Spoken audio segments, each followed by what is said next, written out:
Assalamualaikum warahmatullahi wabarakatuh.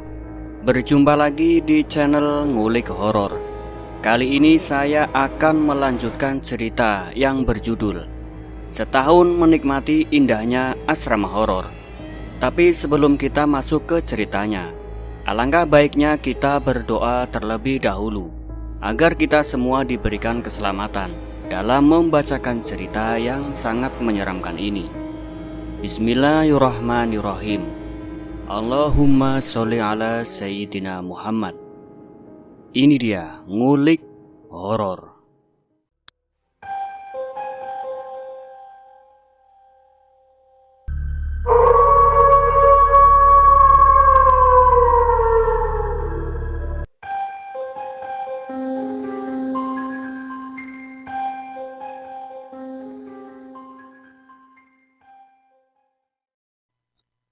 Tiba-tiba ada SMS masuk. Jangan lupa besok gue tunggu di parkiran jam 2 siang. Nanti mampir ke rumah eyang gue bentar, ambil beberapa barang. Karena ntar kita naik motor loh. Lo bawa barang seperlunya dulu. Nyicil aja, jangan bawa semuanya. Fit, boneka lo dikurangin bawanya. Jangan kayak di kosan. Ngapain juga sih Yunia SMS tengah malam begini? Tumben kali masih melek. Keluar bentar barangkali stok kopi mama masih ada. Pelan-pelan aku buka pintu kamar. Takut ngebangunin Ica. Kasihan juga kalau Ica kebangun.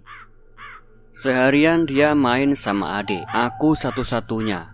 Sampai baru pada tidur jam 10 malam. Kok bangun nak? Sini, Tante Nina boboin. Buset, baru buka pintu udah disapa kuntilanak.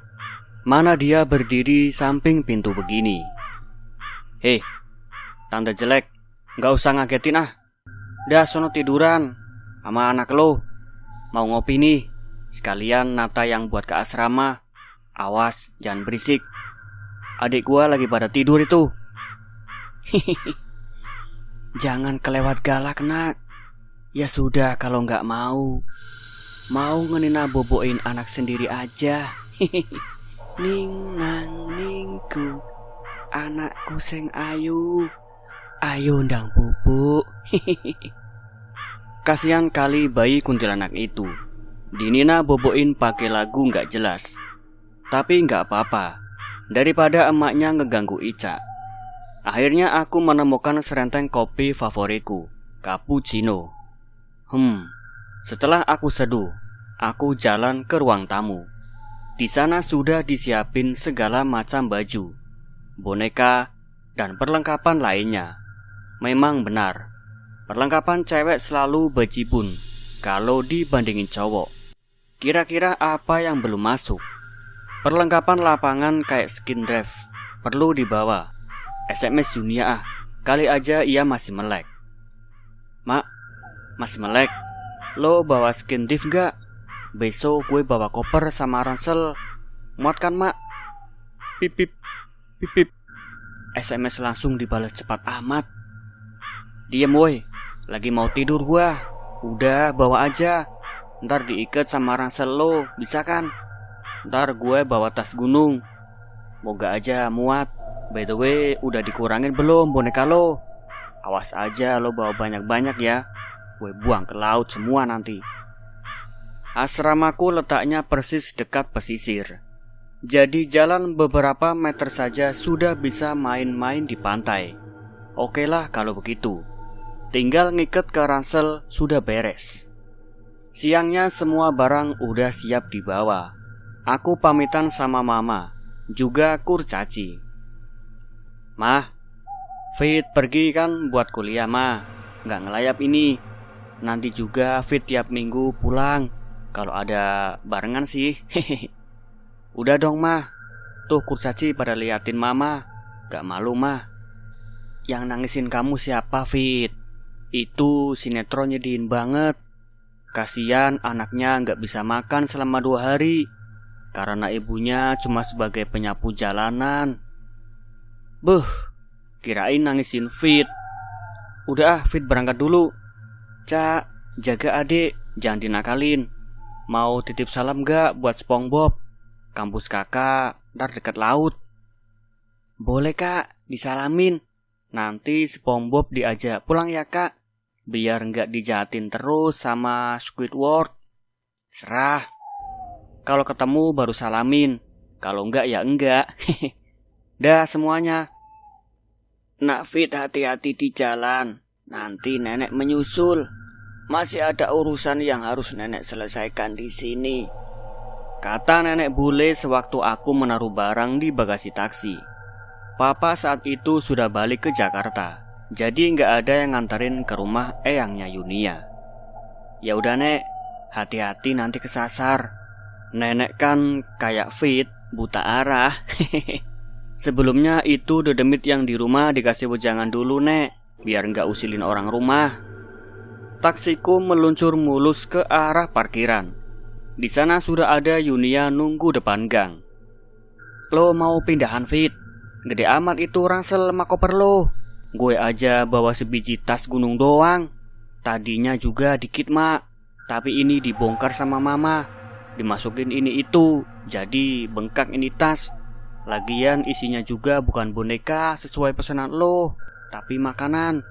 Gue gak yakin sesampai di sana bisa langsung makan.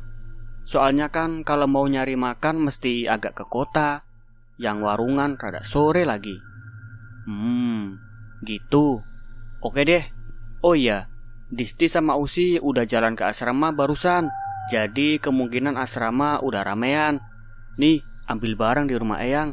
Terus kita cus ya, takutnya kehujanan.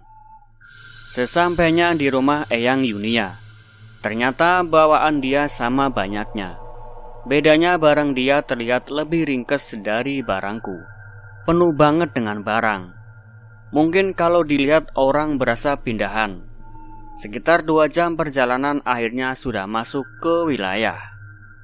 Belum masuk ke wilayah asrama, aku sudah mendapat sambutan oleh 2 makhluk hitam besar. Sekitar 500 meter lagi ada ular besar dengan mahkota di kepalanya.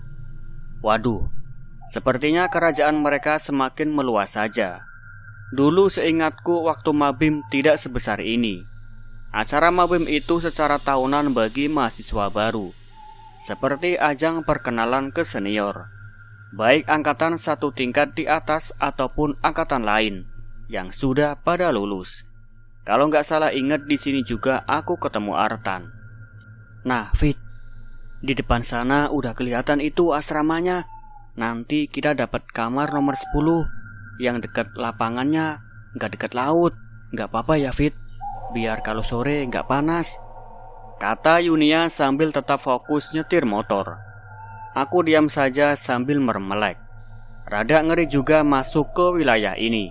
Kanan kiri jalan aja sudah disambut sama pasukan gaib. Gimana nanti di asramanya? Dan akhirnya motor Yunia masuk ke area asrama. Di sana sudah banyak motor yang parkir, yang artinya sudah banyak teman-teman yang datang.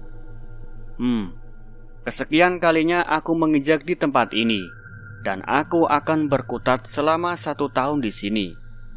Di sisi lain, akhirnya sampai juga di asrama.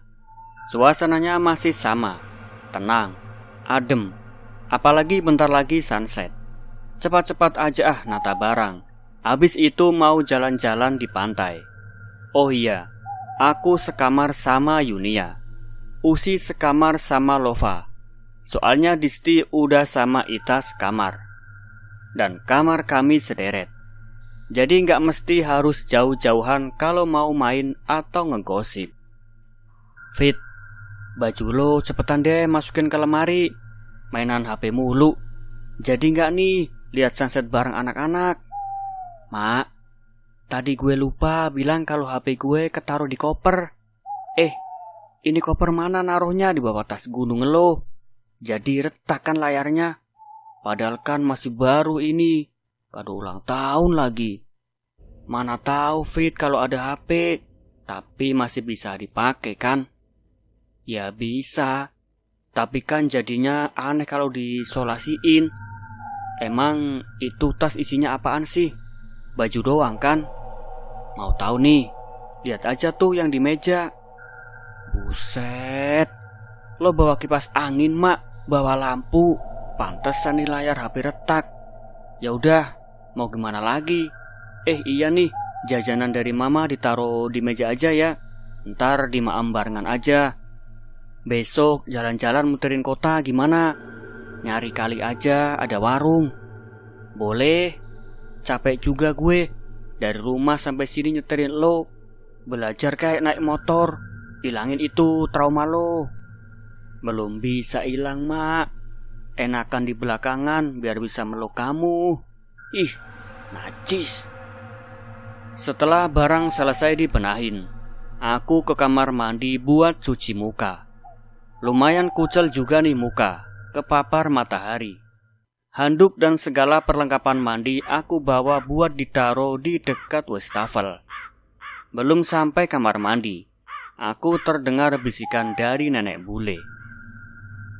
Nak Fit, maaf, saya lama baru sampai sini. Sungguh susah masuk wilayah sini. Butuh negosiasi yang berkepanjangan dan rumit. Ada apa, Nek? Apa mereka tidak menyukai keberadaan nenek? Begitulah saya rasa. Alasannya bermacam-macam. Ada yang bilang karena mereka tidak ingin ada warga bukan pribumi. Ada yang merasa iri ini wilayahnya. Padahal sebenarnya bukan dia penguasa di wilayah ini. Terus ini bisa kesini gimana ceritanya, Nek? Kami membuat perjanjian yang isinya saya boleh menemani Nak Vidya hanya di saat tertentu. Tidak 24 jam penuh berada di samping Nak Fit. Apa? Gak bisa gitu dong. Terus saya, kenapa sih macam-macam mereka ini? Belum pernah apa dibakar satu persatu. Nak, sabar nak. Jangan terbawa emosi. Biarlah saya seperti ini.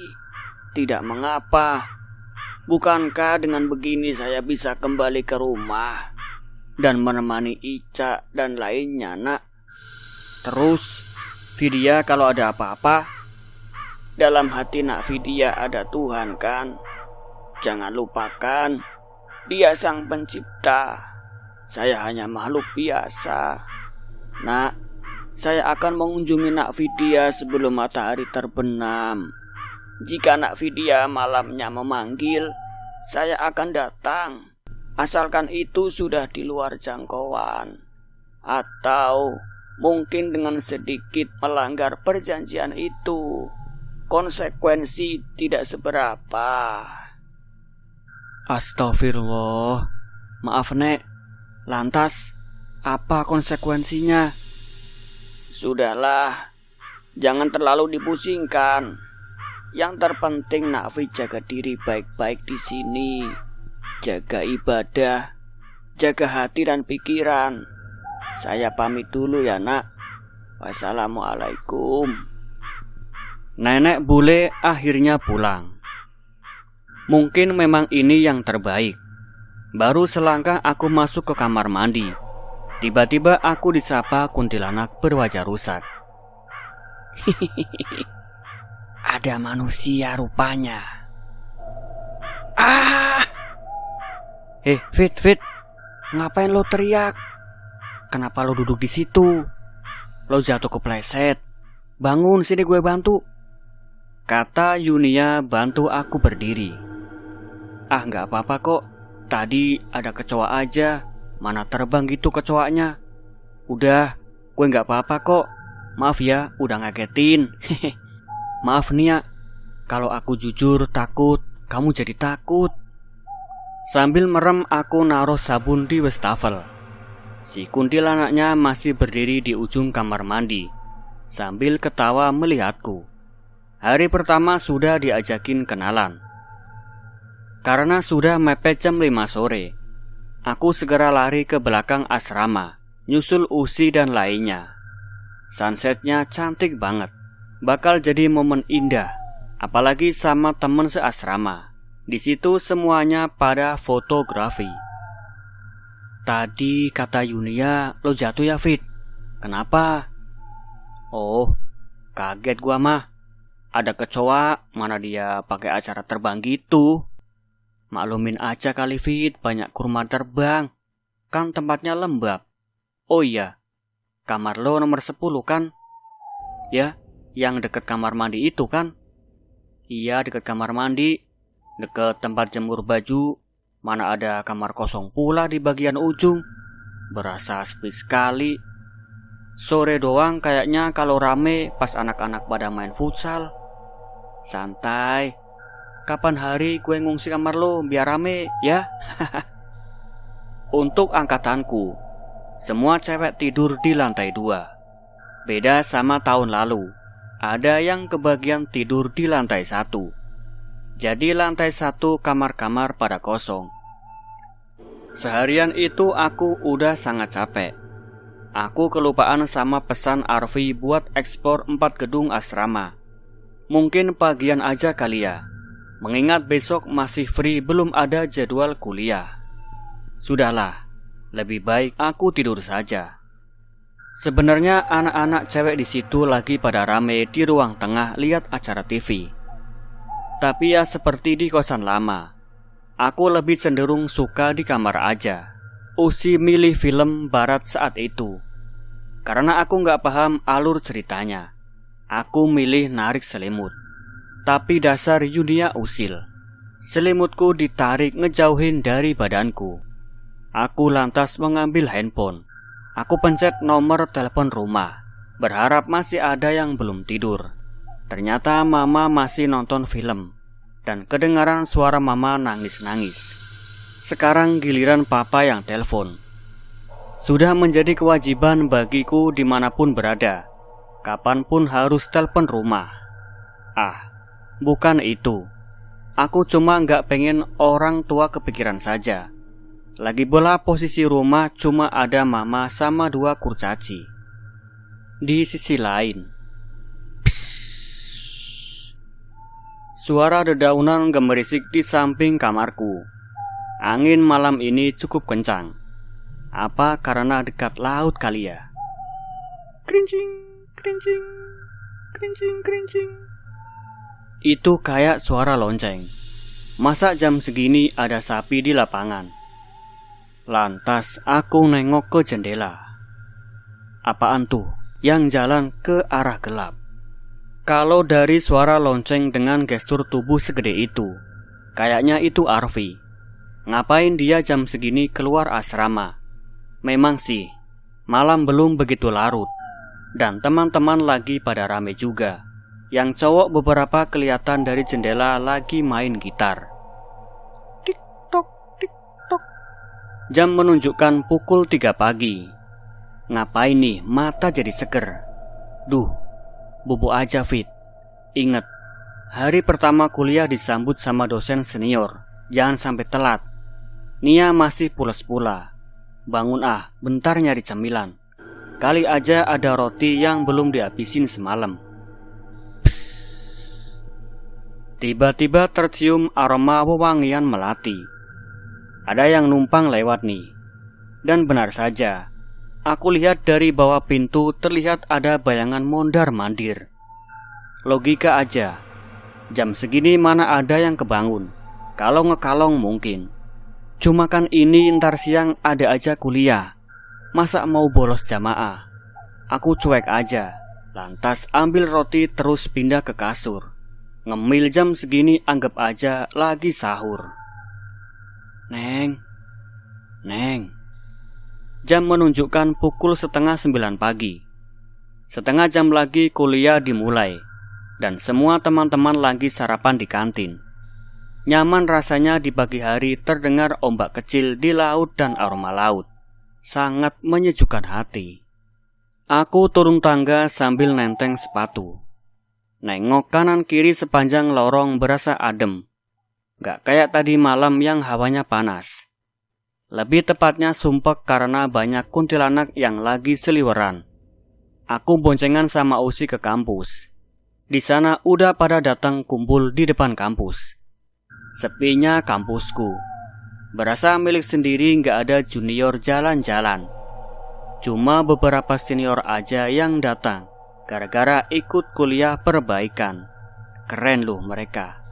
Perjuangan dari Semarang yang ditempuh dari subuh hanya demi nilai. Semoga aja ntar nilai nggak jeblok daripada harus balik jauh ke sini. Semester pendek sudah ditiadakan. Di sisi lain, aku langsung masuk ke kelas. Di sana aku sengaja cari duduk agak depan karena kacamataku ketinggalan di rumah. Posisi bangku di kelasku di sini kayak panggung, tapi tetap aja nggak bisa aku duduk di belakang. Resiko ngantuknya jauh lebih gede. Kampusku yang di sini suasananya jauh berbeda dengan kampusku yang ada di Semarang. Bukan karena faktor sepi tanpa junior atau mahasiswa dari fakultas lain yang tampak siliweran, melainkan banyak ruang yang tertutup. Bisa dibilang tidak terpakai. Sungguh disayangkan kampus sebesar ini dengan fasilitas yang cukup memadai, harus banyak yang kurang terekspor. Selang beberapa menit dosen pun masuk. Hawa horornya kerasa banget karena saking sangarnya ini dosen. Seperti kata senior sebelumnya, dosen ini selalu memberi beberapa wejangan ketika akan mengajar, khususnya di ruangan ini. Isi wejangannya diantaranya, yang merasa ngantuk atau melamun disarankan cepat ambil air buat cuci muka. Juga bagi mahasiswa yang sedang berhalangan, dilarang buat duduk di salah satu bangku yang beliau tunjuk. Karena pernah kejadian di tahun 2010, ada satu mahasiswa ketika kuliah tiba-tiba menangis dan tertawa sendiri. Untungnya ada temannya dan dosen yang paham hal beginian. Bukannya disuruh cepat keluar, malah diajak ikut kuliah sama ini dosen. Mataku ngantuk dengar mata kuliah satu ini. Gimana nggak ngantuk?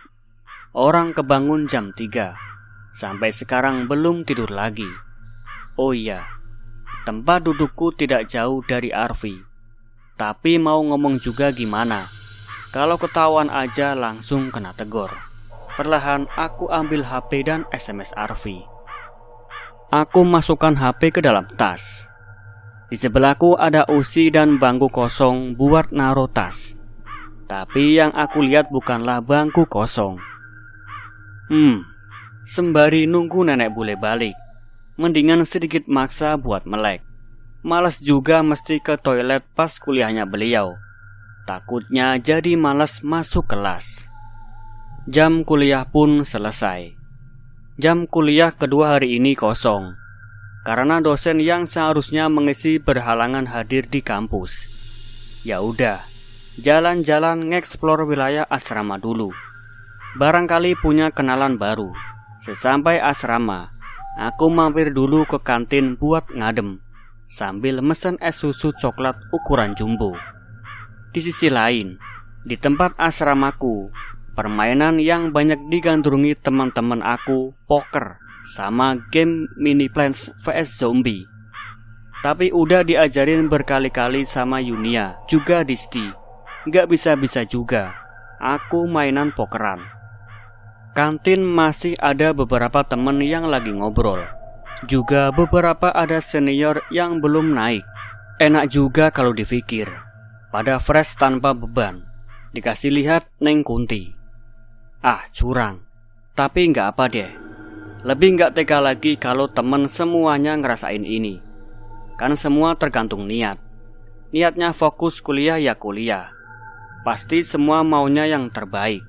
Perlahan aku pindah duduk dekat jendela supaya lebih jelas lihat lapangan samping asrama. Di sisi lain, sesampai di atas, aku taruh pesanan Yunia, juga tas di meja. Di situ aku biarin nenek bule jalan-jalan menyusuri lorong-lorong asrama. Ketika aku tawari buat ke gedung sebelah asrama, jawabnya lain kali saja.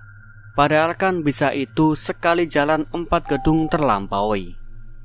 Cobaan apa lagi ya Tuhan? Mau tidur aja susah. Aku segera beberes buat ikutin mereka.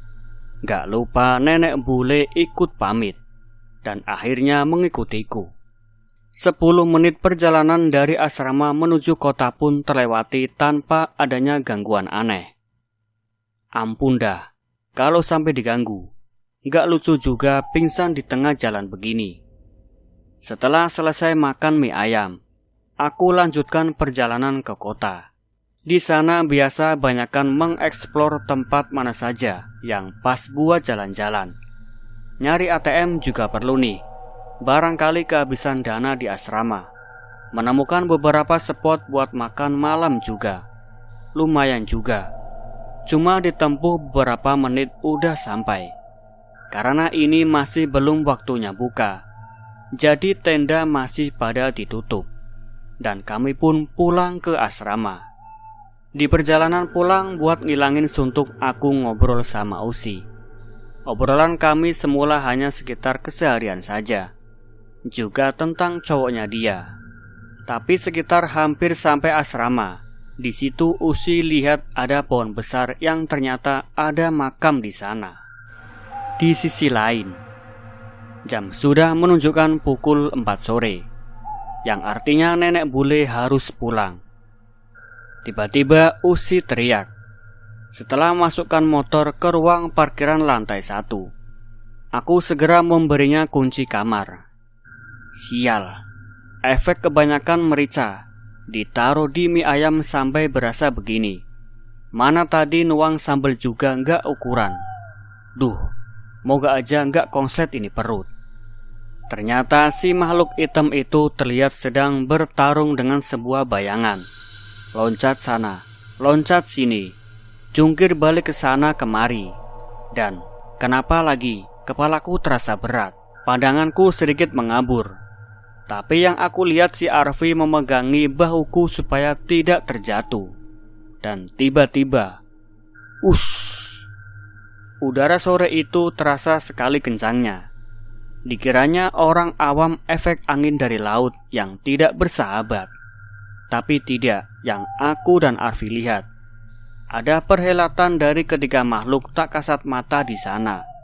10 menit berlalu, aku lihat Arfi menjauh dariku dan berjalan menuju ke tengah perhelatan tersebut. Arfi tampak terlihat beda dari biasanya. Sepertinya dia terlalu kesal dengan kejadian ini. Aku lihat tangan Nyai mengarah ke kepala si makhluk tersebut. Dan boom! Jadilah abu. Sontak aku kaget dengan kejadian tersebut. Segitu marahnya Arfi dengan makhluk itu.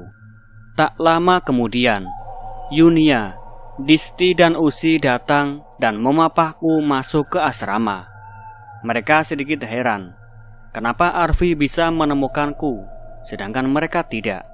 Padahal jarakku dengan asrama cuma beberapa meter saja. Mungkin karena ketutupan pohon.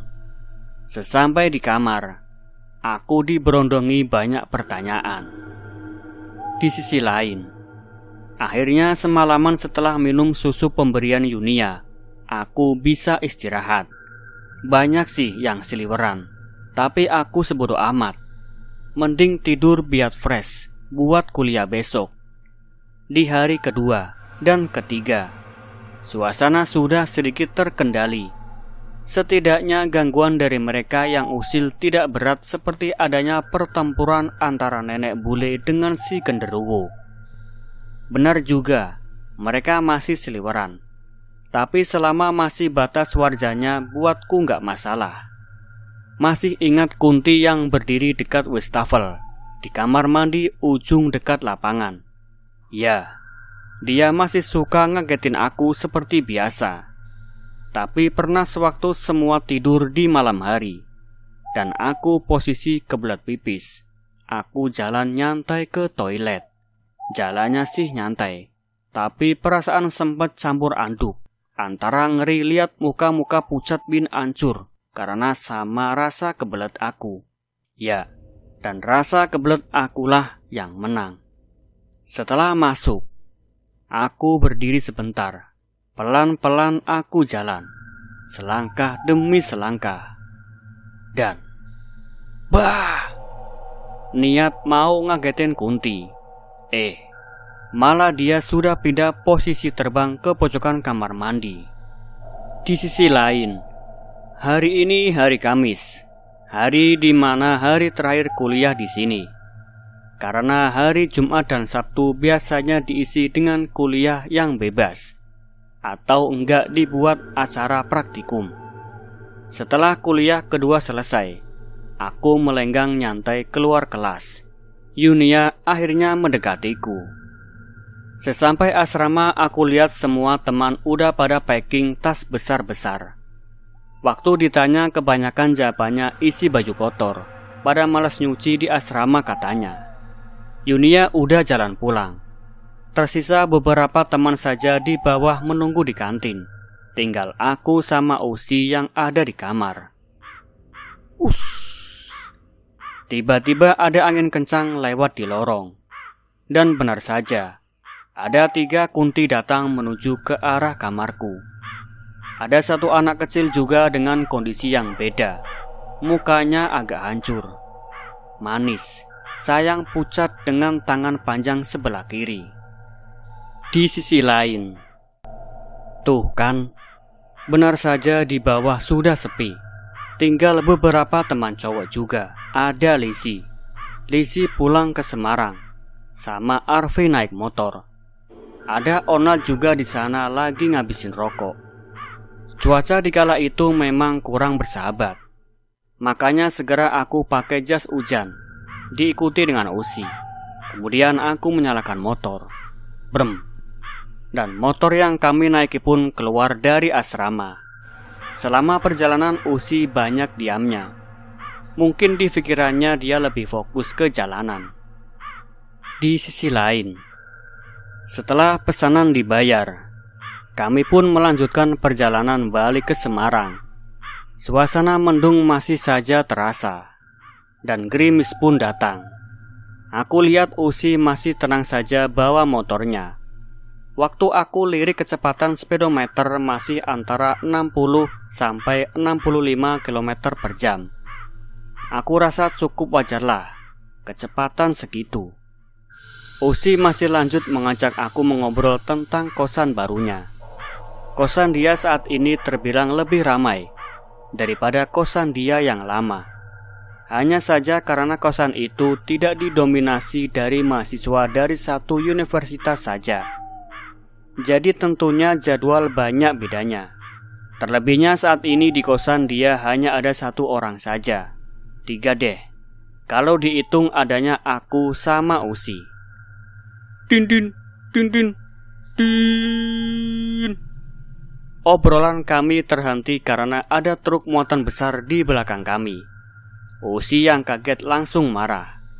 Aku langsung mengelus pundaknya. Tanganku akhirnya pegangan ransel Usi dengan kencang. Tak lupa aku melirik speedometernya. Lah, udah hampir 100 km per jam. Aku tak nafas setiap ada truk yang mau disalipnya. Us. 2 truk terlewati. Hujan pun sedikit lebih deras dari sebelumnya. Ya Tuhan, apa ini takdirku terakhir kalinya di sini? Suara-suara ini benar-benar cumiakan telingaku. Acara kebut-kebutan ini masih berlangsung sampai perbatasan kota. Aku lihat beberapa truk yang tadi diajakin kebutan cukup jauh tertinggal di belakang. Aku sudah gak bisa mikir apa-apa lagi. Pikiranku gimana cara pulang selamat sampai tujuan tanpa celaka. Usi mendengarku menggerutu gitu malah bikin kenceng ketawanya. Dipikirku kayak kucing yang punya nyawa 9. Perjalanan masih dilanjutkan sampai kosan Usi. Sempat mampir sebentar kami untuk menumpuk laporan mata kuliah buat besok pagi. Baru masuk udah jam 5-an. Sampai kosan alamat maghrib. Udahlah, gak apa-apa. Lumayan langsung istirahat. Di sisi lain, Jam menunjukkan pukul 16:48. Motor Usi dibelokkan ke arah satu kos.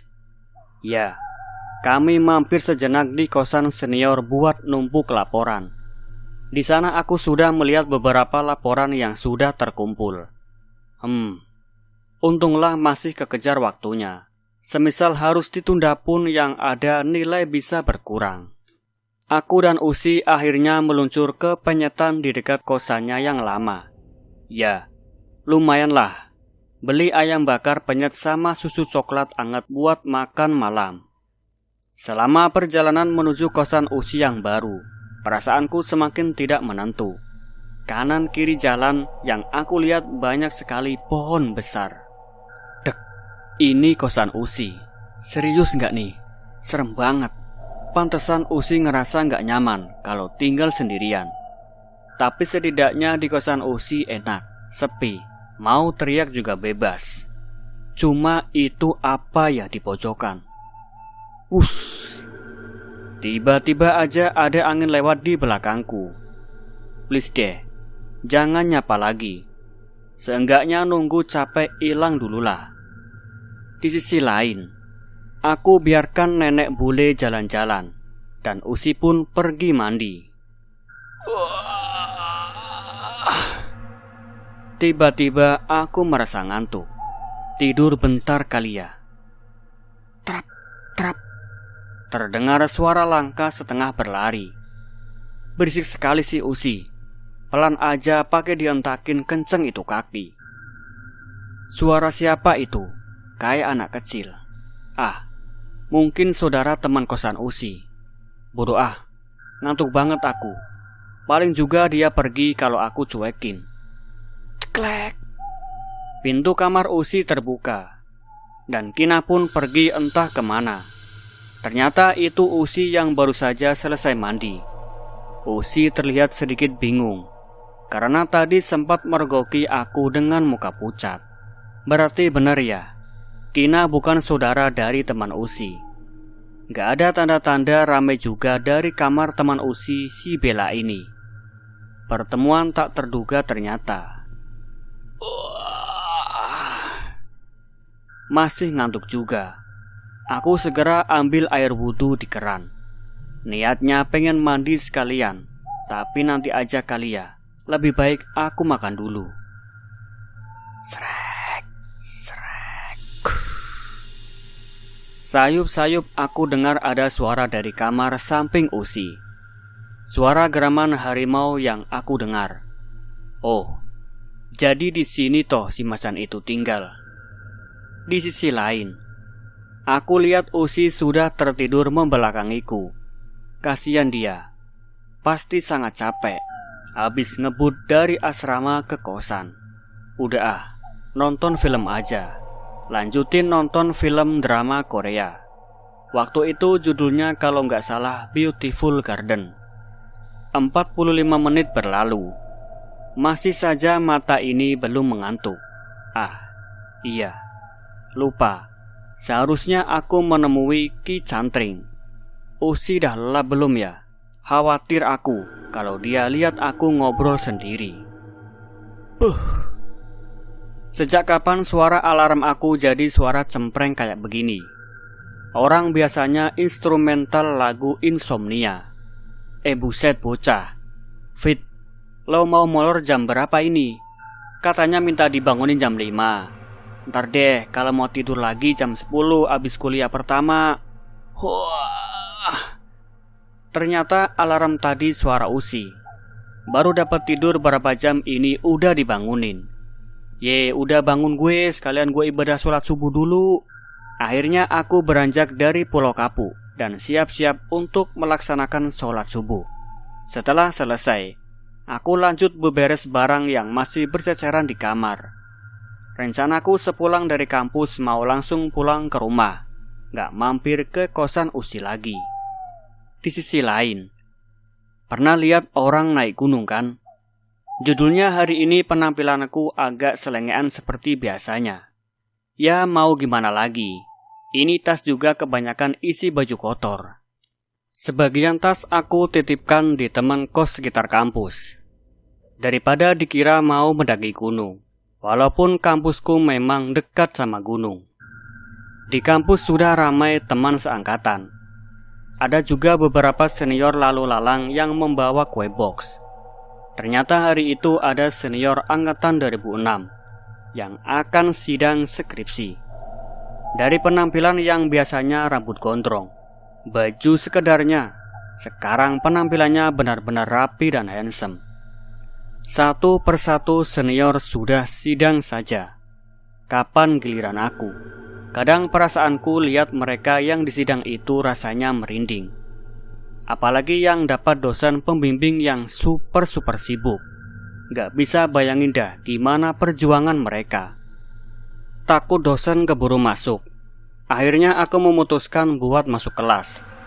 Hari ini kelas A dan B digabung, yang artinya aku ketemu sama Yunia, Disti, dan juga Usi. Sambil nahan kantuk, aku paksain mata buat melek. Harus kuat. Abis kuliah mau dipuas-puasin tidur di rumah. Sembari mendengarkan kuliah yang diajarkan dosen, mataku memandang kemana-mana. Sewaktu aku melihat di sudut ruangan ada sosok Kunti yang sedang menatap tajam ke arahku. Aku pandangin dia. Bukannya hilang, justru dia seolah mengajak aku bercanda. Kedua tangannya dikibas-kibasin kayak mau senam sambil meringis gak jelas. Di sisi lain, sepulang dari kuliah, rencanaku yang mau langsung pulang terhenti sejenak. Disti minta sebelum pulang buat diskusi dulu di kantin. Di belakang Disti ada Usi dan Yunia yang sudah berdiri mengikuti Disti. Kalau aku keinget bagian ini, asli dah, malu sendiri yang ada. Entah kenapa dari dulu teknik satu ini buat aku parno. Beda cerita kalau pakai fin. Lancar dah, mau kedalaman berapapun. Perbincangan kami berempat dilanjutkan dengan obrolan ringan lainnya. Sebenarnya kepala udah kerasa berat sekali. Belum lagi ditambah Usi bahas tentang kosannya. Aku yang tahu kejadian sebenarnya cuma jawab pakai anggukan kepala saja. Bingung mau jawab juga gimana. Usi kalau baca ini, maaf ya, kan yang penting amanahnya udah aku sampaikan. Di tengah pembicaraan mereka bertiga, aku milih nyender sambil merem, berharap bisa tidur sejenak. Namun sepertinya hal ini tidak berlangsung lama. Setelah aku dapat SMS Jarkom dari Komtim yang memberitahukan untuk merapat sesuai kelompok dan menyetorkan judul untuk proposal laporan. Aku selaku ketua kelompok segera menunjukkan kepada mereka. Disti cuma angguk-angguk saja. Beda reaksi dengan Yunia yang kelihatannya sebodoh amat dan meneruskan ceritanya tentang Usi. Diskusi pun selesai dengan terdengarnya suara azan untuk menunaikan ibadah sholat Jumat. Yunia bertanya kepadaku, masih mau minum es susu atau langsung ke kosan Julia dan langsung pulang. Karena rasa kantukku mengalahkan rasa haus, akhirnya aku memilih untuk pulang saja. Sepanjang perjalanan aku senderan di pundak Yunia.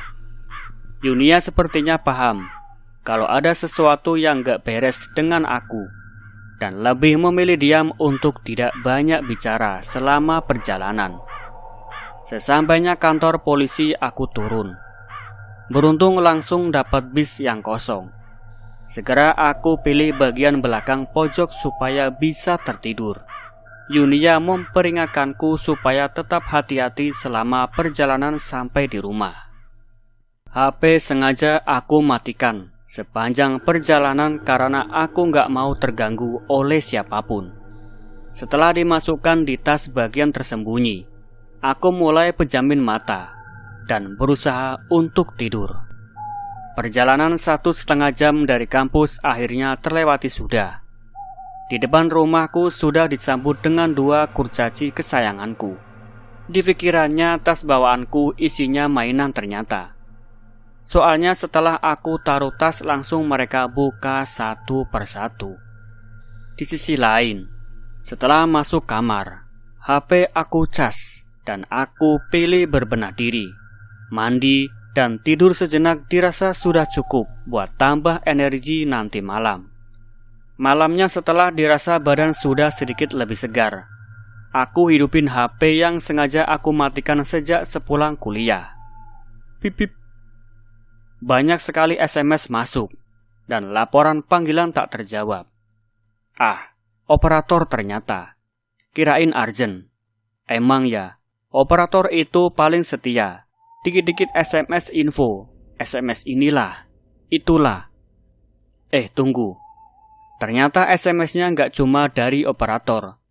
Ada SMS dari papa yang menanyakan kepulanganku dan Yunia. Kenapa dia SMS? Masa ia baru ditinggal beberapa jam sudah merindu? Di sisi lain, sepertinya memang Yunia harus tahu apa yang terjadi terhadapku. Tapi aku rasa kurang logis jika harus diceritakan lewat SMS atau telepon. Sabtu siang apa ya? Ketemuan di mana gitu? Sekalian keluar buat refreshing.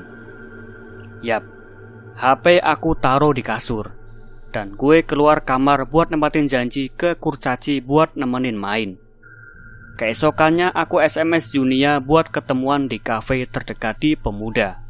Sekalian aku bawa catatan yang perlu aku tanya perihal kuliah.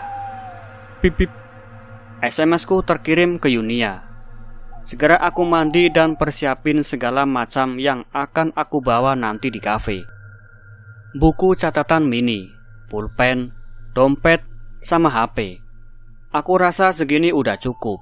Nggak perlu aku bawa perlengkapan make up kayak cewek kebanyakan. Kecuali kalau mau kondangan bawa perlengkapan make up itu hal wajib. Setelah blouse warna putih dengan corak bunga khas Bali dan bawahan warna hitam aku rasa cocok dipakai hari ini. Dengan kerudung warna biru aqua polos. Sip dah. Tidak lupa aku pakai kacamata soft lens yang biasa aku pakai sudah tidak nyaman. Sekalian beli dah. Nanti selesai ketemuan sama Yunia. Setelah semuanya siap, aku segera meluncur ke TKP. Sesampainya di kafe, noleh kanan, noleh ke kiri. Ternyata Yunia belum juga datang. Padahal jam sudah hampir 12 siang.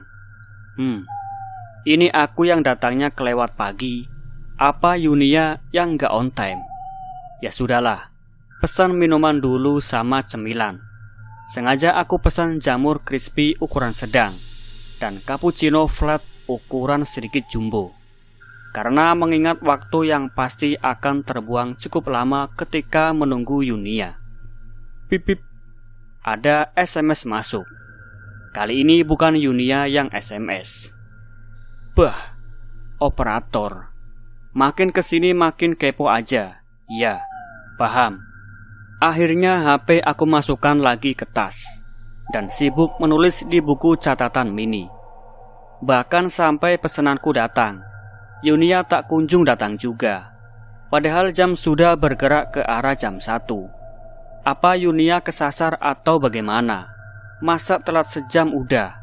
Tidak lama kemudian, perbincanganku dan Yunia tentang apa yang terjadi kepada aku selama ini aku cukupkan sampai di sini. Biar dia dan teman-teman sendiri yang menilaiku. Karena aku memang punya prinsip. Aku nggak mau ada orang mengenal aku dengan alasan katanya. Semisal ingin tahu aku kayak bagaimana. Bukankah lebih baik kenal dan dekati sendiri? Penilaian orang satu dengan yang lainnya tidak ada yang sama. Pasti berbeda tentunya. Setelah selesai ngobrol ngalur ngidul, aku ajak Yunia ke toko optik untuk membeli softline minus. Hanya saja karena cuaca sudah agak meredup, alias mau hujan. Apalagi terpaksa aku urungkan membelinya, daripada kehujanan sewaktu pulang. Maklum, pulang pergi aku busaholik. Di sisi lain, sepulang dari acara ketemuan dengan Yunia, ada perasaan sedikit bimbang. Apakah dengan memberitahunya bahwa mataku beda adalah jalan terbaik?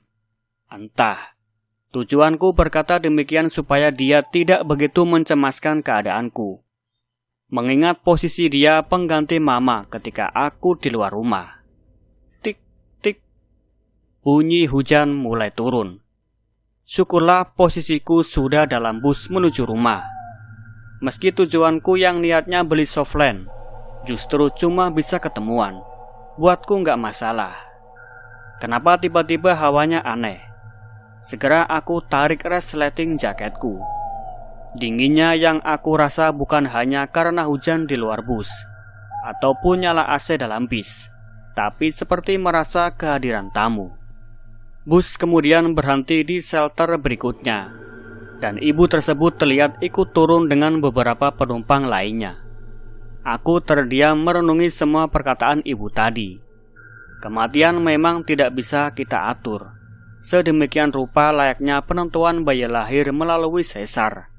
Entah dalam lingkungan keluarga, rumah sakit, jalanan, atau lautan, kalau emang udah waktunya pulang, ya kita akan pulang. Aku bergeser ke tempat duduk ibu tadi dan menatap hujan dalam bus. Tiba-tiba saja bus ini berhenti. Bukan karena di tempat pemberhentian, tapi terlihat macet yang mengular.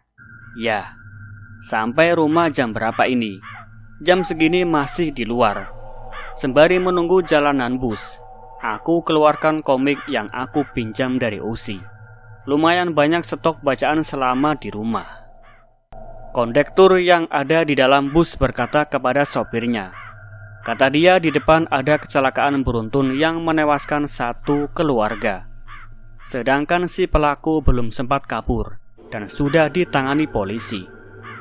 Baru saja bahas tentang kematian dengan ibu tadi. Kok ini ada kecelakaan? Merinding sekujur tubuhku.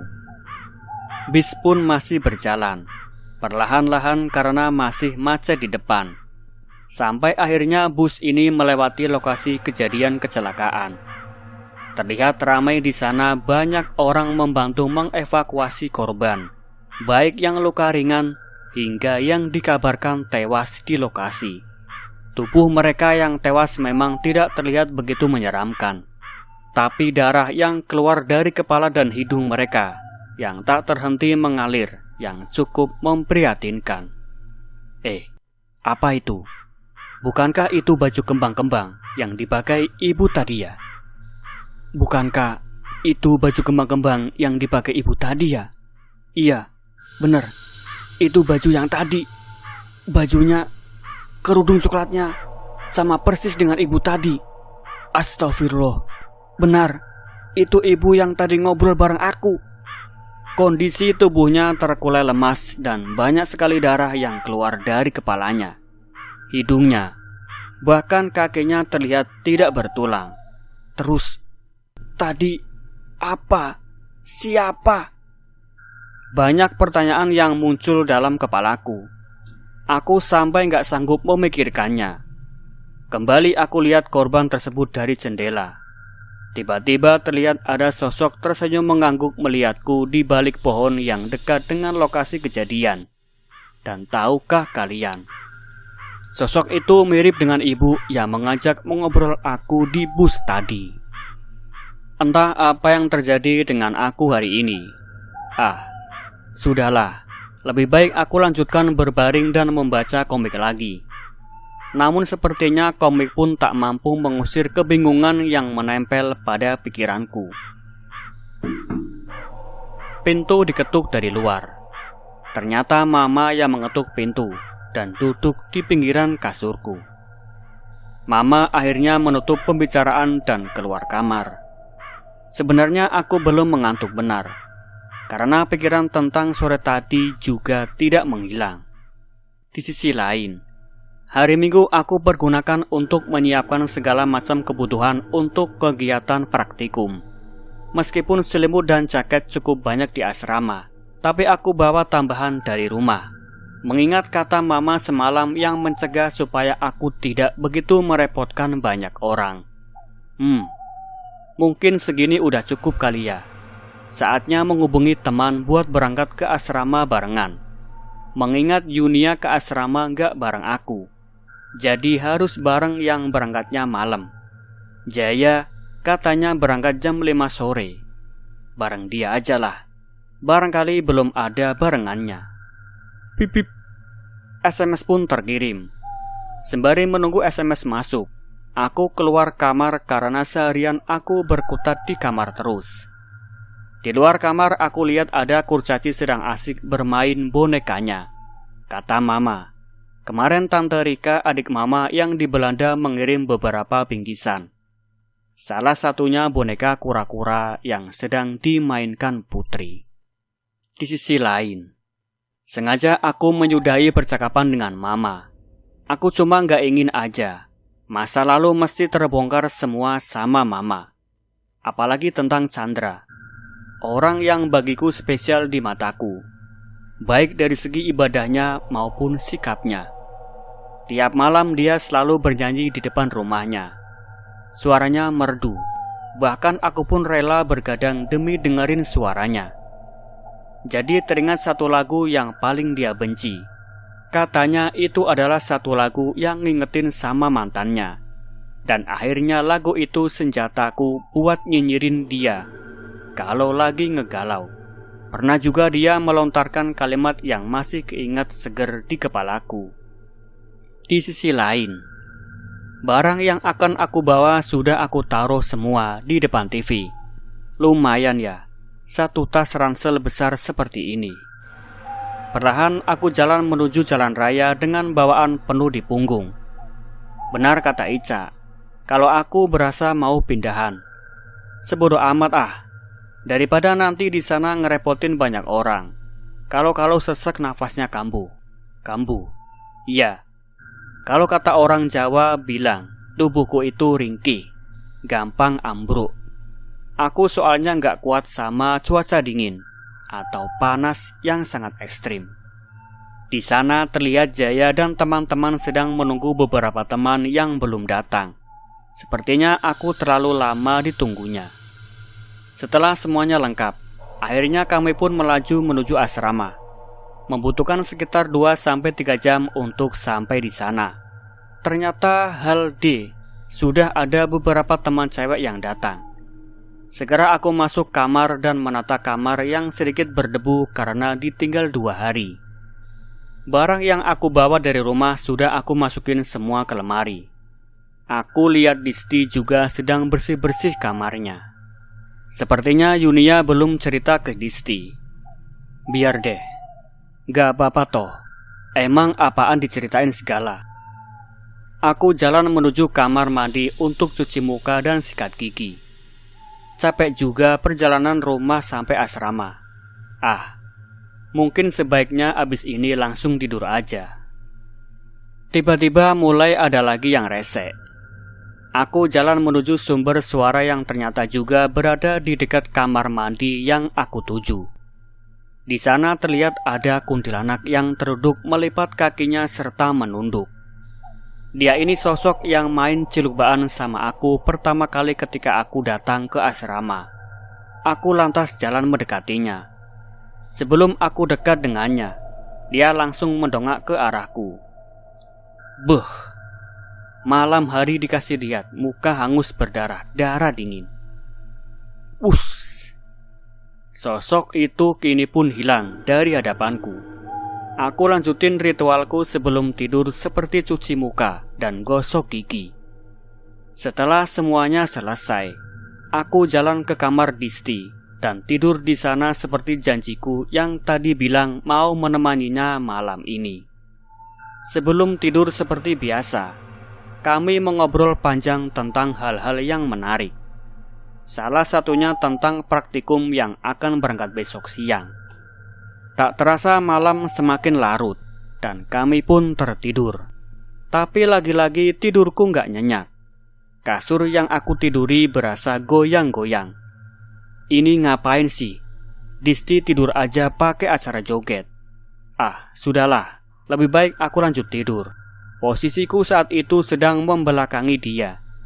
Jadi ya, aku mikirnya si Disti sedang joget gak tahu deh aslinya bagaimana. Goyangan si kasur pun mereda. Akhirnya, sekitar sejam kemudian aku merasa kasur bergoyang-goyang lagi. dan sedikit kencang dari sebelumnya. Karena aku merasa kesal dan gusar, aku berbalik badan untuk melihat keadaan Disti. Ternyata Disti sedang tertidur pulas. Terus, yang bikin goyang kasur siapa tadi? Aku lantas berbalik badan untuk melanjutkan tidur. Tapi sebelum aku tidur, aku menangkap suatu pemandangan yang cukup membuatku bergidik ngeri.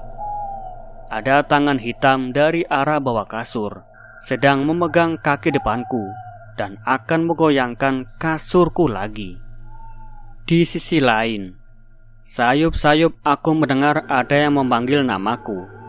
Suara ini kok cempreng. Gak biasanya mama bangunin pakai suara seperti ini. Suara mama kan biasanya menggelegar, cetar membahana sampai kedengaran beberapa meter dari rumah. Di sisi lain, tadi kok bisa ya aku tidur di bawah? Setahu aku kan di kasur. Masa iya jatuh? Kok gak ada yang kerasa sakit? Udah ambil handuk dulu sekalian mandi. Perlahan aku buka kamarku yang semalam aku kunci. Kebiasaanku kalau kemana-mana kamar dikunci, apalagi sendiri, gak ada Yunia. Mungkin karena terbiasa dulu di kosan lama. Jeder! Suara pintu dibanting dari luar. Terlihat sosok Yunia yang badannya tinggi besar dengan helm masih di kepalanya. Sepertinya dia baru datang dari rumahnya. Sekitar 15 menit mandi. Aku teriakkan Disti untuk gantian mandi. Tapi ternyata dia sendiri sudah rapi dan duduk manis di kasurku. Di situ sudah ada Usi yang baru saja datang dan Yunia yang sedang menyiapkan peralatan praktikum. Kalau begini ceritanya, meski ganti baju di kamar mandi. Di sisi lain, perbincangan ditutup sampai di sini. Seandainya kalian tahu, semenjak kalian bahas ini cerita, di kamar ini kita nggak cuma berempat. Di sisi lain, 4 hari berlalu. Praktikum yang menyenangkan bagiku, selain mendatangi kawasan hutan mangrove, penangkaran hiu, juga penangkaran penyu. Bahkan sehari sebelum pulang ke asrama, kami diizinkan untuk melepas tukik, anak penyu, dari jenis penyu langka, yakni penyu hijau dan penyu sisik. Lain kali bisa nih mampir sini buat melepas lelah. Tapi kapan ya? Badan kami terasa pegal dan lelah. Tapi hal tersebut tidak menyurutkan semangat kami untuk berlibur kembali ke Pulau Kapuk. Selama asrama ditinggal, ternyata banyak sekali perubahan yang terjadi. Beberapa di antara hal asrama yang tidak terpakai dimanfaatkan untuk pelatihan prajabatan. Aku pikir tak apalah, biar setidaknya asrama lebih hidup daripada sepi. Hanya saja selama masih batas wajar dirasa tidak apa-apa. Karena jika sudah melebihi, aku nggak bisa bayangin apa yang akan terjadi. Beberapa di antara kami ada yang memilih untuk pulang ke kampung halaman. Ada yang karena ada kuliah perbaikan, kuliah tambahan, dan ada pula yang kebagian praktikum di kampus Semarang. Aku yang saat itu tidak kebagian praktikum, memilih tinggal di asrama saja, karena badan masih terasa lelah. Untungnya aku tidak sendirian. Terdapat beberapa teman cewek maupun cowok yang memilih tetap tinggal di asrama. Tapi tidak semuanya menyengaja menetap di asrama. Ada teman yang memilih untuk pulang sementara waktu. Katanya takut menetap kelamaan di asrama. Seperti aku. Kali ini aku ditinggal Usi, Disti, dan Yulia. Ada sih teman cewek yang lainnya menawarkan untuk tidur di kamarnya. Tapi entah kenapa jawaban yang keluar dari mulutku, "Iya makasih, lihat nanti kalau kebangun malam terus ada yang gedor pintu lo, itu artinya gua mau ikut tidur sama lo." Hehe. Di sisi lain, brek, pintu kamar pun ditutup. Pasti sepi nih tanpa mereka. Tak apa, masih ada hiburan ini di kamar.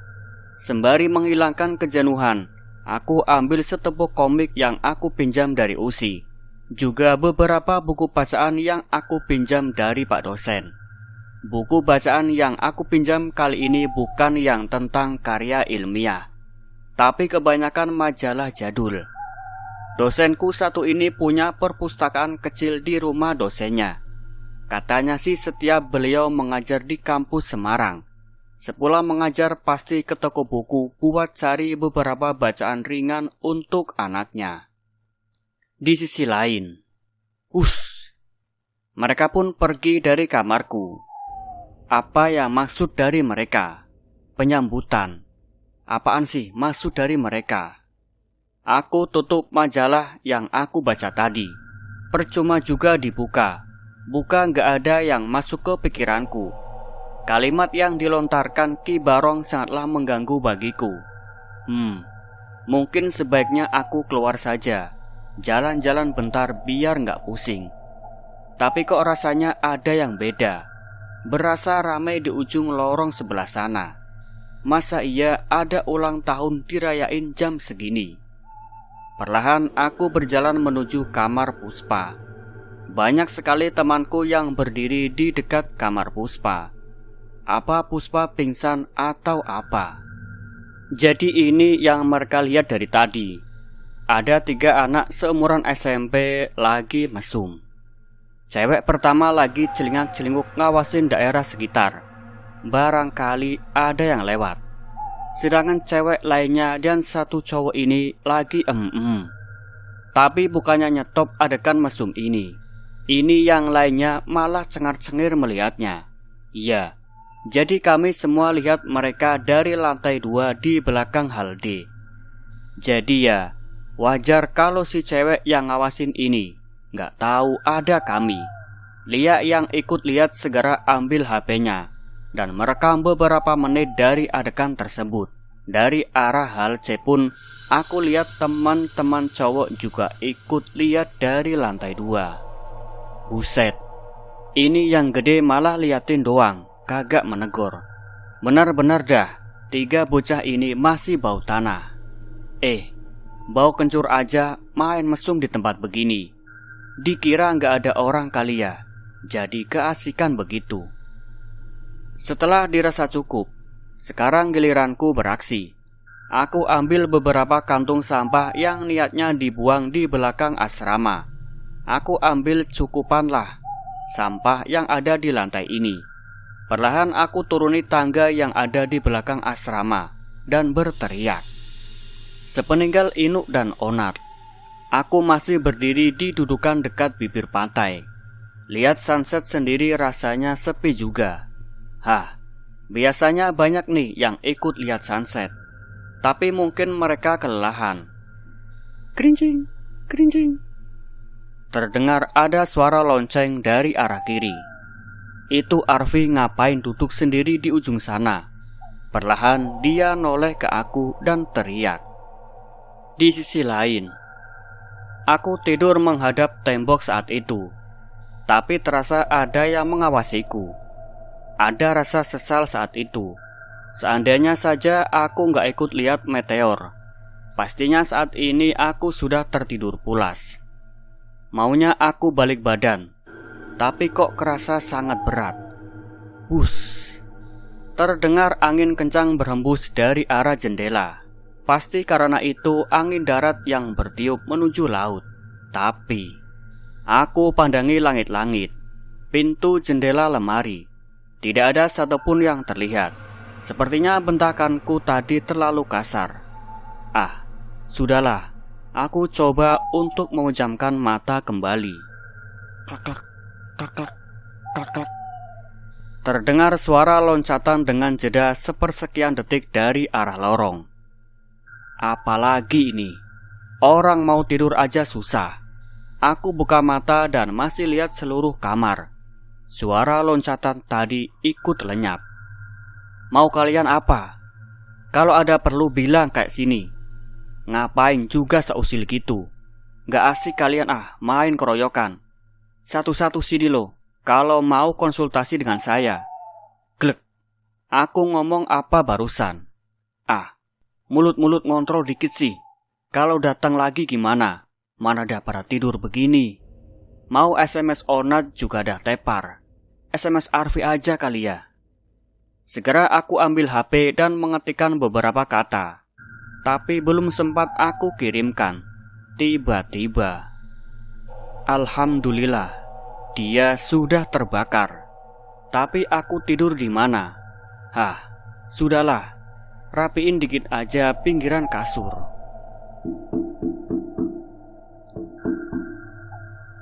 Suara apa itu? Terdengar suara Lis yang memang biasa dia sebagai si pembangun jam subuh. Gimana bisa bangun? Tidur aja belum. Segera aku turun dari kasur dan membuka pintu sambil menguap. Aku tinggal Lis yang masih heran dengan keadaan kamarku, lalu lanjut ambil wudhu dan ambil mukena di kamar. Aku kali ini sholatnya di ruang TV, gak di kamar. Habisnya juga kamar udah kayak kapal pecah. Selesai menunaikan ibadah, Lia dekati aku dan bertanya sesuatu hal yang buat aku sedikit terkejut. Lia apa tahu ya yang terjadi sama aku? Tahu dari mana dia? Apa Yunia udah ngasih tahu? Gak mungkin Yunia cerita yang aneh-aneh tentang aku. Udahlah, tidur aja biar seger ini mata. Baru saja naik ke atas kasur dan menarik selimut. Lagi-lagi ada suara mengajak bicara. Posisi tidurku saat itu menghadap tembok dan memeluk boneka kesayanganku. Masih teringat saat itu, jendela masih belum sempat aku buka. Tapi dari wajahku berhembus udara sejuk dan menenangkan. Ada wujud tangan saat itu terasa mengusap wajahku, dan aku langsung tertidur. Di sisi lain, 2 hari semenjak adegan loncat ke sana kemari antara aku dengan Tante Ningsih, keadaan kembali seperti semula. Yunia datang dengan setengah karton mie instan. Usi bawa setumpuk komik mangga aromanis. Disti juga bawa mangga dan rambutan sekantong plastik. Katanya sih sebagai ucapan minta maaf gara-gara nggak nemenin aku. Siang itu sepulang kuliah, aku lihat Ani sedang nonton TV sendirian. Nggak seperti biasanya dia pergi sama Nurul buat nonton film Korea. Aku lihat dari belakang tubuhnya, sepertinya dia merasa bosan karena seringnya pindah channel-channel TV. Ani ini teman aku yang bisa dikatakan dia pemimpin asrama cewek. Jadi kalau ada masalah apapun, baik segi kuliah maupun hal-hal kecil apapun, seperti merasa sedang diperhatikan, akhirnya dia menoleh ke arahku. Setelah kami mengobrol, obrolan kami hentikan dan aku jalan ke kamar. Di sana sudah berkumpul Disti, Yunia, juga Usi yang sedang melanjutkan nonton dorama di laptop Usi. Tak lupa saran dari Ani aku sampaikan ke semua. Tanggapan mereka positif tentang hal tersebut. Hanya saja sepertinya aku membuat satu kesalahan besar. Kata Ani tadi, acara syukuran diadakan Selasa malam, bukannya besok hari, weton kelahiranku. Di sisi lain, lama aku duduk di sana. Cuaca semakin terik dan aku bergegas masuk ke asrama. Tapi sebelum aku masuk, tidak jauh dari aku terlihat Arfi yang baru saja dari kantin. Aku terdiam mendengar kata-kata Arfi. Bagaimanapun juga tetap harus aku hadapi. Bukan saatnya gue lari dari masalah. Perlahan aku masuk asrama. Ketika akan menaiki tangga, tiba-tiba saja dari lorong kiri berhembus udara dingin. Hus. Apa itu? Segera aku percepat langkahku menuju ke kamar. Sekitar pukul 6 petang, terlihat beberapa teman cewek sedang melaksanakan ibadah sholat maghrib di ruang TV. Aku tidak ikut jamaah di kala itu. Setelah menunaikan ibadah sholat maghrib, aku duduk terdiam. Aku perbanyak berzikir mengharap perlindungan darinya. Terlebihnya hari ini dengan harapan acara pengajian berjalan dengan hikmat. Dari arah jendela terdapat hembusan udara angin. Seketika aku menoleh, dan ternyata datanglah 3 aki berjubah putih dengan sorban di kepalanya. Terdengar pintu kamarku diketuk. Belum apa-apa sudah begini. Aku tinggalkan ketiga aki tersebut di kamar. Entah mereka pergi atau masih di kamarku, aku gak peduli. Yang ada di pikiranku keselamatan Vita. Karena perempuan yang sedang berhalangan adalah mangsa empuk bagi setan, apalagi sejenis kuntilanak. Di luar kamar, Vita sudah banyak teman cewek mengerumuni. Sebelumnya aku menemui Ani untuk minta mereka untuk pindah ke ruang TV dan dikoordinir secara pengajiannya. Perlahan aku dekati Vita. Seketika dekat aku baca doa pembuka dan meniupkan dari arah belakang kepalanya. Sekiranya cukup tenang, aku ajak Vita duduk dalam lingkaran yang sudah aku minta. Tapi lagi-lagi acara pengajian pun dimulai dengan Ani sebagai ketua koordinirnya. Aku menoleh ke arah kiri. Ketiga aki yang menemuiku juga sudah berkumpul dan mengisyaratkan untuk segera memulainya. Awalnya acara berlangsung dengan baik, sehingga bacaan Al-Fatihah dan ketiga doa inti terbaca tidak ada gangguan. Hanya yang semula terasa panas, tiba-tiba terasa sejuk dan damai.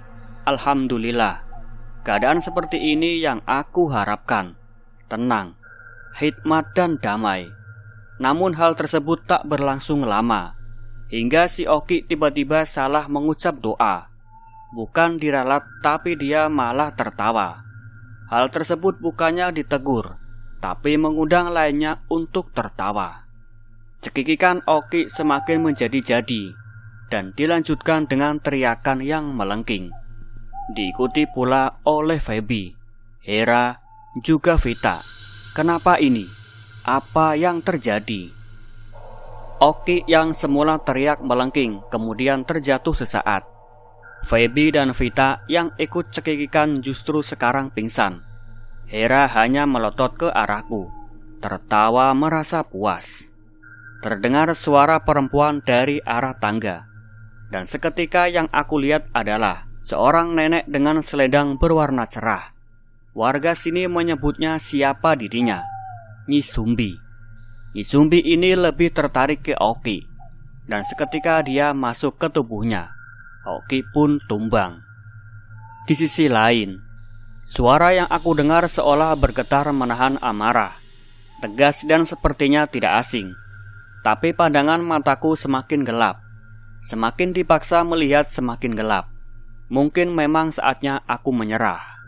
Dan semakin aku paksa untuk membuka mata dan menggerakkan sedikit tubuh ini, entah kenapa tenaga semakin terkuras dan lemas.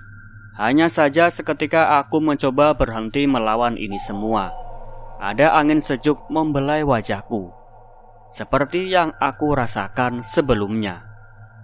Suara ini sama dengan suara teriakan sebelumnya, semuanya gelap. Apakah ini? Perlahan mataku terbuka. Ternyata benar, semuanya berkumpul di kamarku. Yunia, Disti, Usi, Lizzie, Puspa, juga beberapa teman cowok, dan satu dosenku, Pak San, yang katanya tadi membantuku. Itu yang di ujung ruangan siapa ya? Cantik sekali. Akhirnya semua pulang ke kamar masing-masing. Tinggal aku, Yunia, juga Usi. Tapi kemudian mereka ikut keluar ke kamar mandi, dan tinggallah aku sendirian di kamar. Lebih tepatnya ditemani gadis cantik berbaju aneh. Maksudnya, siapa gadis yang bicara ini? Penampilannya benar-benar aneh. Pakai topi lebar, dengan penutup tipis di wajahnya, gaun hitam dan pakai kaos tangan. Manggilnya kok pakai nak. Seumuran gini kok. Apa jangan-jangan? Keret. Pintu kamar terbuka. Terlihat Yunia dan Usi bengong melihatku. Di sisi lain, Keesokannya, hari Rabu pagi, akhirnya kami pulang ke Semarang. Gadis itu, ya, ternyata memang beliau si nenek bule. Gadis cantik dengan hidung mancung dan bibir merah tipis yang tertutupi kain hitam tipis di wajahnya. Arfi pun sudah bersiap di atas motornya. Sebelumnya dia berpesan terhadapku supaya berpegangan karena kebiasaan dia yang selalu membawa motor dengan kecepatan super. Hari itu aku mendapatkan sebuah pelajaran bahwa dimanapun, kapanpun, kita tetap harus sopan dan menghargai, bukan hanya sesama manusia saja. Bahkan dengan penduduk gaib pun tak sepantasnya kita mengacuhkan. Bukan karena mendewakan mereka, bukan, hanya mencoba saling menghargai sesama makhluk ciptaan Tuhan yang Maha Kuasa. Meskipun cara mereka dengan yang kita lakukan untuk saling menghargai itu berbeda, tak sepatutnya kita menuruti serba-serba apa yang mereka mau. Tetap lakukan yang terbaik untuk semua, baik itu untuk kita ataupun untuknya. Mataku semenjak kejadian semalam rasanya semakin peka. Tampak sekarang aku bisa melihat nenek bule. Mata yang semula tidak bisa aku kontrol untuk melihatnya, kini bisa sedikit terkontrol. Entah sampai kapan mata ini terbuka. Begitu juga dengan pendengaranku. Berharap ini bukan sekedar titipan yang membuatku terjerumus. Di sisi lain, masih hari Rabu. Sepulang dari asrama, aku memutuskan untuk pulang ke rumah saja. Aku pilih mengistirahatkan diri sejenak dari hiruk-pikuk semalam. Bolos. 2 mata kuliah di mana itu adalah mata kuliah favorit. Bukanlah hal yang menyenangkan. Gimana nggak nyenengin kalau yang ngisi dosennya masih muda, ganteng pula. Sesampai di rumah, mama memandangku dengan tatapan kasihan. Tatapan yang paling aku benci. Di kamar, aku mencoba rebahan mengingat kejadian dari awal sebelum aku berangkat ke asrama sampai detik ini di kamar aku lagi. Memang benar. Ini salah kami yang masuk belum mengadakan syukuran. Mungkin sebaiknya acara tersebut segera dilaksanakan. Atau Senin besok, ketika sampai di asrama, aku ambil HP dan SMS Arfi. Pipip. Pesan terkirim. Aku pandangi langit-langit kamar, seperti mencari sesuatu inspirasi tertentu. Inspirasi liarkah? Jujur saja gak tega lihat si Chandra dirubungin semut begitu. Sebodoh amat lah. Akhirnya dengan menahan ketawa geli, aku dekati pohon jambu dan menangkap beberapa jambu yang dilempar dari pohon. 1 ember besar sudah penuh terisi jambu air. Tinggal menunggu Kak Eka yang memetik mangga mudanya. Di sisi lain, Kak Indah sedang mengupas pepaya yang mempersiapkan sambal gulanya. Tadinya ada niatan mau bantu, tapi Kak Indra, pacar Kak Indah, udah bantu. Ya males dah, dikira obat nyamuk nanti. Di sisi lain, Mama yang dengar ribut-ribut di teras akhirnya keluar dengan Ica, masih dalam gendongannya. Mama memperingatkan kami supaya mengecilkan sedikit volume omongannya. Takutnya si Ica bangun dan rewel. Maklum, seusia Ica saat itu masih harus banyak tidur. Tak beberapa lama rujak yang dibuat telah siap. Potongan beberapa buah terhidang untuk segera disantap. Meski dalam keadaan gak ngidam, aku yang paling banyak ngabisin mangga mudanya. Sedari dulu kalau di rujak buah memang mangga muda favoritku. Di sisi lain, aku lihat sekeliling kamar. Oh iya, lupa. Sekarang aku bisa melihat nenek bule, pendamping sementaraku yang hanya bisa dilihat oleh orang tertentu. Pagi itu aku berjalan menuju kampus. Perjalanan menuju kampus tidak begitu macet, sehingga cukup memudahkan aku sampai ke kampus. Seharusnya hari ini masih ada jadwal kuliah di kampus asrama. Tapi karena tragedi itu mengharuskan untuk angkatan aku kuliah di Semarang. Alhasil, ruang kelasnya penuh dan pindah ke ruang serbaguna. Banyak mata memandangku dengan tatapan takut. Ada apa dengan mereka? Mengapa seolah tatapan mereka seperti melihat hantu? Perasaanku yang campur aduk aku coba alihkan dengan bermain game di HP. Aku pilih bangku depan meja dosen dan diikuti dengan Yunia, Usi, dan Disti. Cing! Pus! Lorong menuju kelas terasa sepi. Mungkin yang junior sudah pada masuk ke dalam kelas. Kelasku di ujung sana. Tapi hawa ini benar-benar aneh dan sangat tidak nyaman. Aroma anyir itu pun datang lagi. Anehnya aku tidak melihat adanya kedatangan makhluk astral. Terus aroma ini asalnya dari mana? Dengan terpaksa aku masuk ruang kelas, menahan rasa mual yang tiba-tiba menjalar. Kenapa cuma aku yang merasakan aroma tak sedap ini?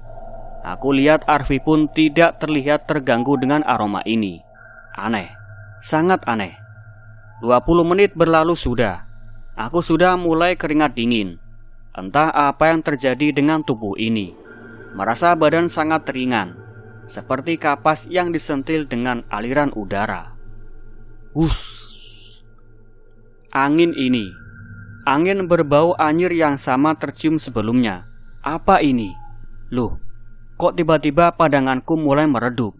Yunia, Disti, Usi, kalian kenapa tidak merasakan yang sama? Hei, kemana suaraku? Kenapa ini? Tiba-tiba saja ada angin semilir dari kepalaku. Aku tak sanggup mengeluarkan suara sedikit pun. Kenapa ini? Aku akhirnya hanya mampu menjawab dengan gelengan kepala. Akan bahaya jika nenek bule meminjam tubuhku, karena sifat beliau berkebalikan dariku. Suaraku masih saja tidak kunjung keluar, dan pandanganku meredup. Ning nang ning kung. Terdengar suara gamelan mengalun perlahan dari arah depan. Angin kencang menerka mukaku, dan lagi-lagi hanya aku yang merasakan perubahan suhu di ruang kelas ini. Aku tidak menjawab pertanyaan Yunia. Aku cuma diam menunduk dan memejamkan mata, karena jika aku membuka mata, melihat kedatangan mereka membuat isi perut seperti diaduk. Tidak sedikit mereka memandang ke arahku. Tapi Yunia yang tahu kenapa aku seperti ini akhirnya berkata, aku yang badannya sudah semakin lemah, nurut saja dipapah menuju ruang Bu Indri. Di dalam ruangan tersebut aku masih menangis, karena mereka terus-menerus saja membujukku untuk ikut bersama mereka. Di lain sisi tampak nenek bule sedang menghadapi makhluk-makhluk tersebut. Bersamaan itu tim rohis datang masuk ke ruangan Bu Indri. Di sana mereka mendoakanku beberapa bacaan doa. Entah kenapa tangisanku semakin kencang saja. Telinga ini bukan terasa panas, bukan, tapi seperti mereka yang berteriak kencang karena kepanasan mendengar lantunan ayat-ayat suci tersebut. Butuh hampir sejam mereka mendoakanku.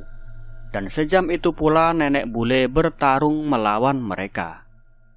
Sayup-sayup aku mendengar ada suara lembut seperti suara mama. Perlahan mataku terbuka. Dan benar, ada mama di sampingku.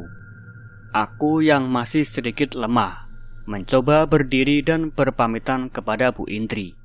Tak lupa aku meminta maaf karena aku kuliah jadi berantakan lagi.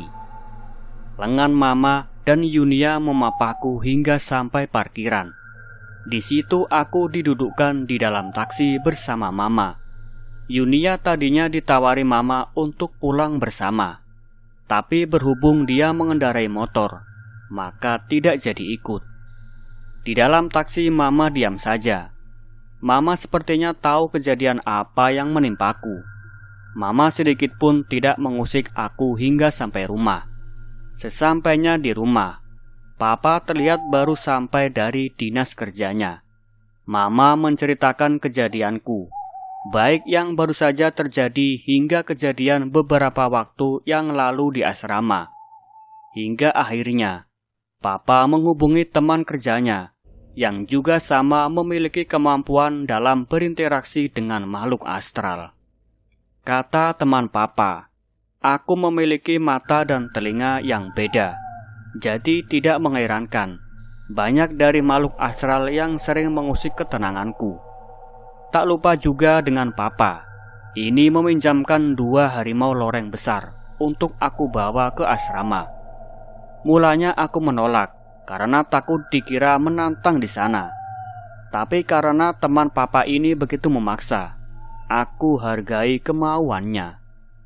Hari berganti hari, aku jalani kehidupan seperti biasanya. Gangguan-gangguan kecil yang konon katanya menunjukkan Gangguan-gangguan kecil yang konon katanya menunjukkan keeksistensinya mereka berada sudah seperti cemilan keseharianku. Tak masalah, selagi mereka tidak keterlaluan. Acara syukuran yang diadakan dengan pemuka agama, Pak San, dan beberapa dosen asrama akhirnya terlaksana juga di awal bulan menjelang UAS. UAS berjalan sempurna. Liburan yang seharusnya terisi dengan rehat di atas kasur, sepertinya harus ditunda mengingat aku sudah memasuki semester 5, di mana akan diadakannya Mabim, yakni acara penyambutan mahasiswa baru kepada para senior teratasnya. Hari itu, hari di awal semester 5, ketika semua sedang beraktivitas menyiapkan perlengkapan untuk Mabim, aku coba jalan menuju pantai di siang hari. Usi tadinya sudah melarang aku untuk tidak ke sana karena cuaca mendung. Tidak aku hiraukan. Aku sedang ingin menyendiri mengenang 6 bulan lalu berada di sini, dan masih ada 6 bulan mendatang untuk tetap di sini.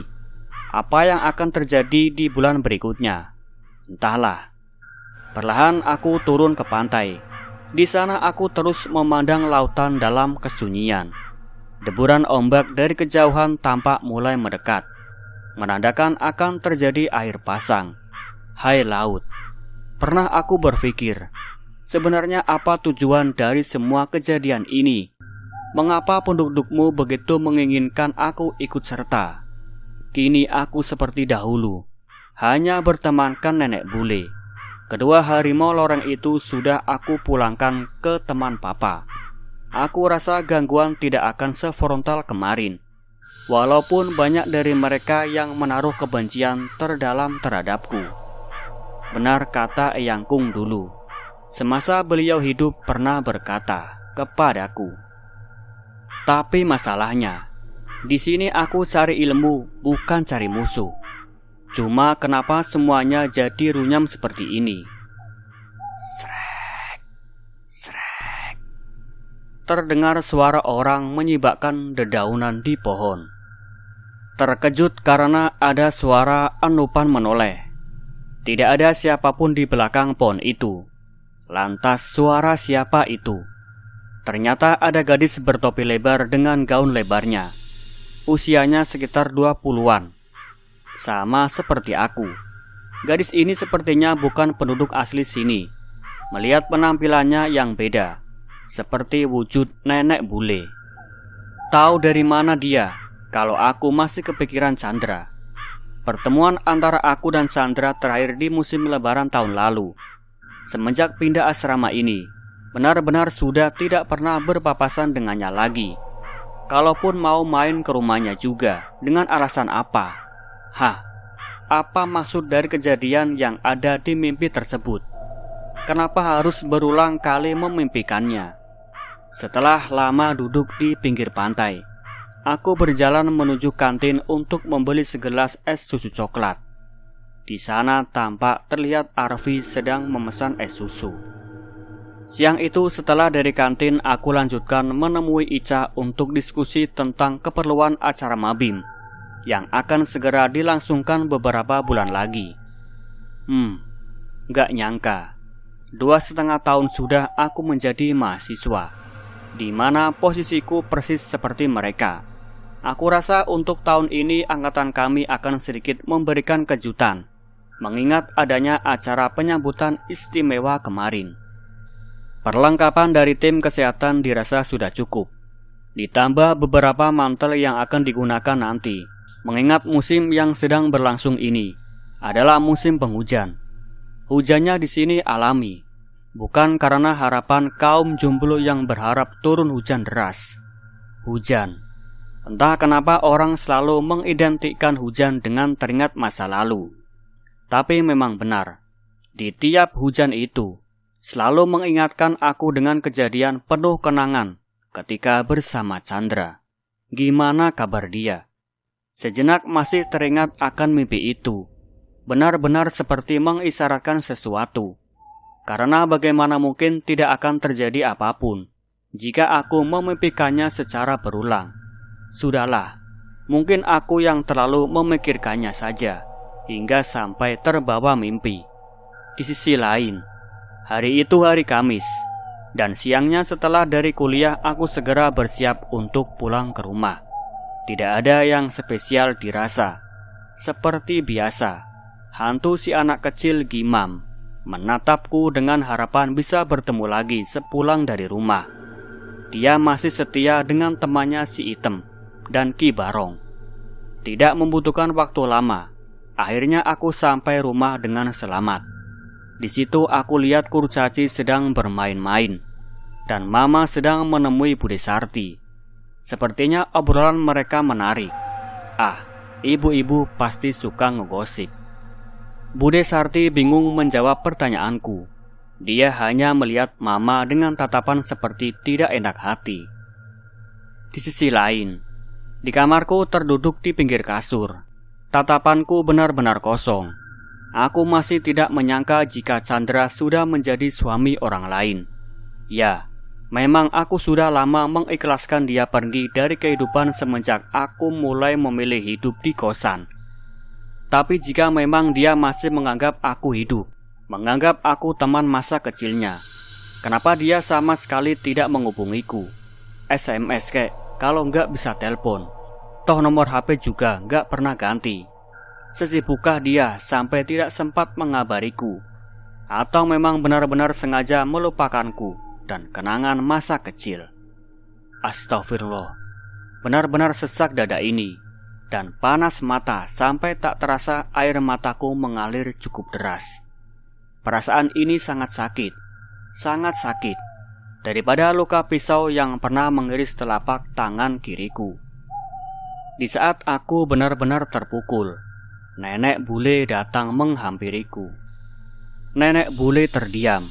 Mungkin beliau cukup mengerti dan memberikan aku sedikit waktu luang untuk menyendiri. Entah siapa yang seharusnya aku salahkan di sini. Apakah Mama yang salah karena tak memberitahukan kabar bahagianya Chandra? Atau justru si Chandra lah yang salah karena sengaja tak memberitahukan kabar dia? Atau memang salahku yang benar-benar sibuk dengan kegiatan kampus sehingga mengacuhkan keberadaannya? Mana bisa aku disalahkan? Dia sendiri kemana selama ini? Ya, ini salah dia yang sudah melupakanku. Tapi kenapa bisa sesakit ini perasaanku? Ya, sudah lama aku mengikhlaskan dia mau dekat dengan siapapun. Hanya saja sesulit itukah memberitahukannya? Nomor HP dia punya. Bahkan rumah jarak tidak ada 300 meter dia tidak ada kabar. Mama. Ya, Mama juga salah. Mama tahu jika aku dengan Chandra sudah dekat sejak kecil. Tapi kenapa tidak memberitahu? Kepala terasa mau pecah. Kini aku beranjak dari kasur dan duduk dekat jendela. Kebetulan sekali saat itu turun hujan begitu derasnya. Seolah langit pun mengerti kesedihan yang aku rasakan. Aku ambil HP dan buka pemutar musik. Di situ masih tersimpan satu lagu yang pernah aku jadikan bahan sindiran untuknya. Lagu yang haram didengar katanya. Dasar lebay. Apa salahnya dengan lagu ini sehingga dia bilang haram? Nah, ini dia lagunya. sebelah hati, ribas. Lucu ya, menanti 5 tahun lebih untuk menjaga perasaan ini hanya untuk dirinya. Tapi tak sedikit pun dia menoleh untukku, dan aku masih sanggup menanti. Entahlah, acara resepsi Chandra seingatku kata mama hari Kamis mendatang. Syukurlah, karena hari itu aku masih berada di asrama. Meskipun sorenya aku pulang, aku berjanji untuk tidak mendatangi acara tersebut. Bukankah memang tak ada undangan untukku? Hari itu hari Minggu, karena besoknya sudah harus ada di asrama. Maka hari itu juga harus berangkat menuju asrama. Hanya saja ketika aku mengajak Arfi untuk berangkat Minggu sore, dia berkata, jika sore itu dia ada acara di UKM-nya. Mau tidak mau berangkatnya malam, atau dini hari seusai acaranya. Jam keberangkatan itu aku sampaikan ke mama. Jawaban mama bertentangan dengan rencana kami. Mama melarangku jika aku berangkat melebihi dari pukul 9 malam. Pikir mama jam segitu untuk daerah sana pasti dilalui oleh bus pariwisata atau truk besar. Aku coba yakinkan mama, jika Arfi dalam mengendarai kendaraan bisa berhati-hati. Syukurlah, mama mengizinkan meski dari raut muka mama tidak menyenangkan. Sore itu aku jalan menuju Temanggung. Awalnya Arfi menawarkan aku untuk istirahat di rumahnya, seraya menunggu kegiatannya selesai. Tapi karena aku sudah berjanji menemui temanku anak sipil, akhirnya Arfi memakluminya. Aku kembali melanjutkan perjalanan ke kamar kosan temanku, Eni namanya. Di sana aku banyak mengobrol tentang kenangan masa sekolah dulu. Maklum, semenjak kami kuliah, sangat jarang sekali bertemunya, meskipun kami satu alma mater. 1 jam, 2 jam. Jam sudah menunjukkan pukul 10 malam. Aku pikir acara sudah selesai. Mungkin lebih baik aku SMS Arfi dulu. Setelah membaca kiriman SMS Arfi, aku taruh HP. Aku lihat Eni sedang melanjutkan tugas kampusnya. Lebih baik tidak aku ganggu. Aku pilih keluar kamar menuju balkon di ujung kamar. Kamar Eni berada di lantai 2. Jadi enak, bisa lihat pemandangan dari sini. Duduk terdiam aku di kursi itu. Tidak sendirian memang. Nenek bule datang menghampiriku, supaya aku tidak lama dalam lamunan. Aku tinggalkan nenek bule di balkon tersebut. Firasat tidak mengatakan hal yang buruk. Nggak apa-apa. Semoga tidak terjadi hal-hal buruk. Di sisi lain, waktu sudah menunjukkan pukul 12 malam. Si Arfi menelepon untuk membangunkanku. Cek. Si Arfi menelepon untuk membangunkanku dan menunggu di depan kos Eni. Dingin sekali keluar jam segini. Padahal dulu ketika semester 3 juga sering kelayapan jam segini buat nyari roti bakar. Apa mungkin karena sekarang lagi musim hujan? Di situ aku masih nggak ngeh dengan apa yang terjadi terhadapku. Aku perhatikan di jalanan. Di pinggir jalan aku lihat ada sekelebat bayangan hitam menyeringai. Diikuti sesosok kuntilanak yang terkekeh melihat kami berdua jatuh. Di sisi jalan lain pun ada orang juga lagi natain warung kucingannya. Cuma kenapa nggak bantuin kami ya? Aku pun masuk ke asrama cowok dan masuk ke kamar Arfi. Dia setelah menaruh tasnya segera mengambilkan kotak obat ke aku dan meninggalkan aku sendiri di kamarnya. Aku lihat dia ambil beberapa baju dan berjalan terpincang-pincang menuju kamar mandi. Aku buka kotak obat yang disodorkannya tadi dan mengambil beberapa antibiotik yang ada. Yah, obat betadinnya tinggal beberapa tetes doang, mah nggak ngefek. Lah, kalau dipakai, terus Arfi pakai apa?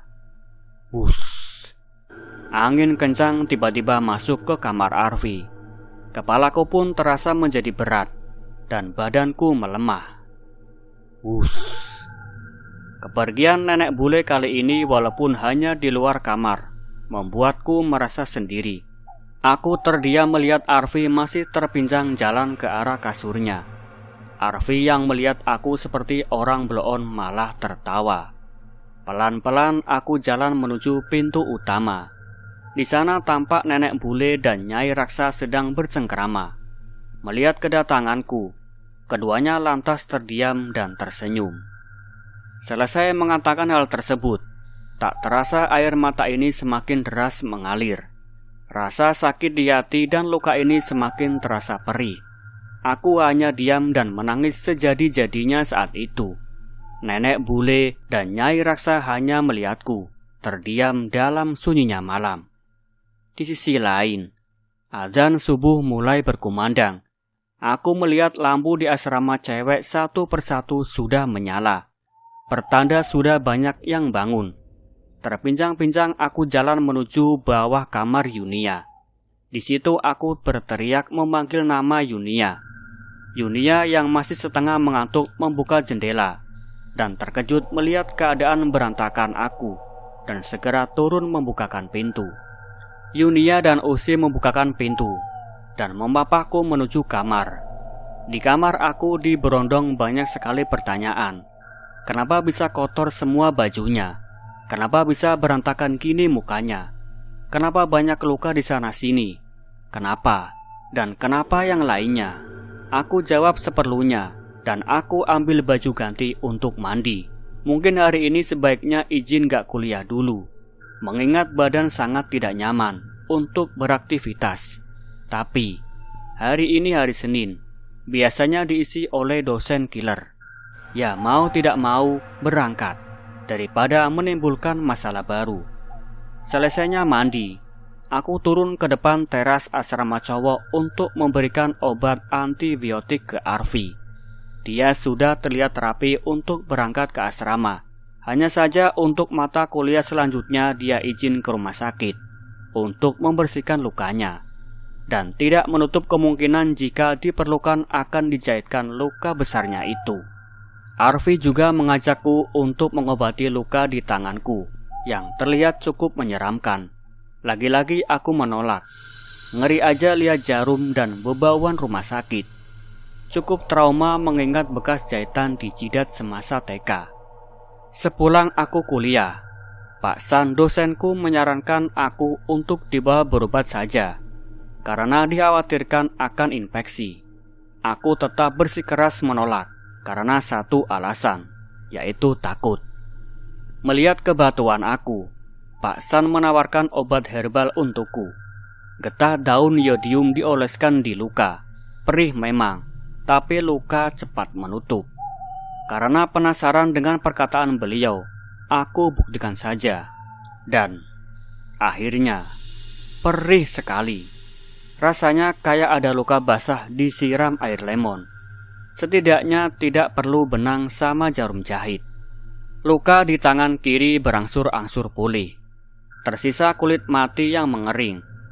Tapi luka di hatiku masih saja membekas. Susah untuk move on. Ya, anggaplah saja begitu. Padahal sebelumnya aku sudah bisa melupakannya dengan bantuan seseorang yang saat ini masih bisa aku kontak. Hanya saja dia kini sangat jauh di Sulawesi sana. Berhari-hari, berbulan-bulan masih aku habiskan untuk duduk di belakang asrama. Yunia dan Usi sudah kehabisan kata-kata untuk membujukku. Sebenarnya melupakan hal tersebut bisa-bisa saja. Tapi lupakanlah. Mari fokuskan ke acara Mabim. Tahukah kalian, acara tahun ini sangatlah ramai. Hari pertama ketika mereka datang, aku sebagai tim Angel, AKA, tim kesehatan kewalahan menghadapi beberapa dari mereka yang tumbang. Banyak sekali alasan mereka. Ada yang bilang penyakitnya kambuh, ada yang vertigonya kumat, mahnya kumat, panuannya kumat. Lucunya di antara mereka yang kesurupan ada yang hanya pura-pura saja supaya terbebas dari tim Devil. Benar-benar aneh mereka. Liz sendiri yang menangani juniorku saat itu, kata dia ketika berjaga di belakang junior. Tiba-tiba saja ada yang berteriak dan menangis. Ketika didatangi itu junior, tim kesehatan selain aku mendatanginya dan mengangkatnya ke pos kesehatan, bukannya mereda si junior, malah semakin kencang teriaknya. Liz cuma bengong kala itu. Emang ada ya jin masuk ke dalam badan manusia dan paham arti kata beko. Untungnya di kala itu ada kru kesehatan cowok. Dia mendekatinya dan mendoakan beberapa doa di ubun gadis tersebut. Lucunya, si gadis ini teriak lagi, tapi seolah tidak terima dengan doa yang disebutkan. Nah, tim kesehatan yang ada di pos saling bertatapan. Ini anak beneran kesurupan apa pura-pura? Akhirnya ada satu temanku mendekatinya dan membisikkan sesuatu. Kalau nggak salah ingat, gini nih bisikannya. Langsung deh si gadis ini menunduk malu dan meminta maaf karena sudah mengatakan kalimat kasar kepada kami. Alasan dia bersikap seperti itu karena dia takut mendengar suara tim devil ketika memasuki ruang diskusi. Maaf ya, adik junior. Sebenarnya sikap kami bukan menghakimi atas kesalahan yang kalian lakukan, tapi menempa mental kalian supaya lebih solid antara senior, seangkatan atau junior kalian kelak. Di samping itu, jika kalian memiliki mental yang mudah drop, kedepannya kalian akan mudah sekali diinjak-injak. Bukan karena tradisi, hanya saja tujuan kami menciptakan para junior yang kuat mentalnya, serta jiwa kekerabatan yang solid, itu saja. Dari hari kedua acara Mabim, justru aku yang ngedrop. Asli malu-maluin banget. Tim kesehatan tapi ngedrop. Aku ngedrop bukan karena sakit, tapi sifat batuku yang kumat. Jadi, di malam hari itu ketika tim devil sedang memasuki ruang diskusi, lampu segedung itu tiba-tiba anjlok, padam. Temanku mengingatkan aku supaya jangan jauh-jauh dari dirinya, karena suasana gelap tiba-tiba bisa membuat fobiaku kumat. Aku mah cuek saja. Aku tetap jalan keliling di antara junior sambil bawa cahaya senter. Barangkali ada yang butuh bantuan tim kesehatan. Tapi, di sudut ruangan muncul beberapa dom mentor dengan wajah yang menyeramkan, memanggil-manggil namaku. Brak! Langsung aku terjatuh lemas. Gak kuat karena energi terserap energi negatif. Beberapa temanku lantas memapahku ke lantai 1. Di mana pencahayaannya lebih banyak daripada lantai 3. Sesampainya aku di pos kesehatan lantai 1, Yunia datang menghampiriku. Dia memelukku erat dan mengatakan bahwa semua akan baik-baik saja. Usi juga ikut menghampiriku dan memelukku. Kalau keinget ini jadi kangen kalian. Di hari ketiga, beberapa senior angkatan mulai berdatangan. Baik dari angkatan 2008, 2007, bahkan angkatan 2005 juga ada. Kali ini memang tradisi di kampusku. Para senior datang di acara Mabim untuk saling mempererat persaudaraan satu sama lain, memperkenalkan diri ke junior. Ini loh, seniormu terdahulu yang pernah ada di kampus ini. Shift jaga malam kali ini aku yang handle, gantian oleh beberapa temanku. Sebelum aku beranjak ke kampus, aku berjalan melewati kantin. Di sana aku melihat seniorku, Kak Kenny, dari angkatan 2006, sedang tiduran di kursi panjang. Perlahan aku dekati dia dan takut mengagetkannya. Aku menengok pintu keluar. Benar saja, itu angkatan 2006 dan 2005. Bang Raffi ini juga satu UKM, kayak Kak Kenny juga. Syukurlah, semoga malam ini banyak senior yang ikut meramaikan acara Mabim. Setelah menengok dari arah pintu, aku lanjutkan mengobrol dengan Kak Kenny. Lumayan, biar hilang rasa ngantuknya. Lagi pula si Usi ditunggu lama bener ya di toiletnya. Baru beberapa menit obrolan ini berlanjut. Mereka sudah masuk kantin dan menyapa kami berdua. Dari mereka yang datang tidak banyak yang aku hafal namanya. Maklum, di sini lebih banyak memanggil dengan nama kesayangan, bukan nama aslinya. Beberapa di antaranya justru saling mengobrol obrolan yang tidak aku pahami. Ya, Maklum, kan aku 3-4 tahun, angkatan di bawah mereka, jadi nggak begitu mengerti arah obrolan mereka. Sampai ada satu suara memanggilku. Beuh, ngedengar Artan bilang gitu, seruangan rame nertawain candaannya. Iya, emang menurut segi penglihatan aku dia terlihat handsome. Tak beberapa lama Usi pun datang dan mengajak aku kembali ke kampus buat jaga pos kesehatan. Aku pun berpamitan dengan mereka. Tak ketinggalan juga dengan si Artan. Si Usi bertanya, bagaimana bisa kenal dengan semua yang ada di kantin, sedangkan di antara mereka sudah sebagai super senior. Aku jawab saja, sebuah keajaiban doa yang kalian panjatkan supaya bisa move on sudah terjawab. Malam itu, kami lalui dengan perkenalan dengan para senior. Ramai benar malam itu, hingga tak terasa sudah menjelang subuh. Hari itu pula, di mana malam puncak acara Mabim, terlewati tanpa gangguan dari penghuni astral. Alhamdulillah. Oh iya, lupa. Acara Mabim ini adalah sebuah acara tahunan yang diadakan oleh 2 tingkat angkatan di atasnya. Setelah acara Mabim, dilanjutkan dengan kegiatan POR, acara yang benar-benar meniadakan adanya dinding antara junior dan senior. Sangat seru dan menyenangkan tentunya. Sayangnya untuk acara tersebut aku sudah posisi tidak di asrama lagi. Ya, sehari sebelum POR aku diminta untuk pulang karena ada acara keluarga yang tidak bisa aku tinggalkan. Bagaimanapun juga kenangan baik manis ataupun pahit yang tercipta di asrama sangatlah susah hilang dalam ingatan. Di sana walaupun keberadaanku ditolak oleh penghuni astral, aku tetap menerima dengan senang hati. Karena tanpa mereka, suasana asrama yang ada hanyalah hitam dan putih. Terima kasih Giman, Ki Barong, Fani dan lainnya. Terima kasih telah ikut berperan dalam kisah ini. Tanpa kalian, mungkin kisah ini terkesan jika mereka semua adalah makhluk jahat. Tidak ada satupun yang baik. Terima kasih. Cerita pun selesai. Nantikan cerita-cerita menyeramkan selanjutnya hanya di Ngulik Horor. Sekian, wassalamualaikum warahmatullahi wabarakatuh.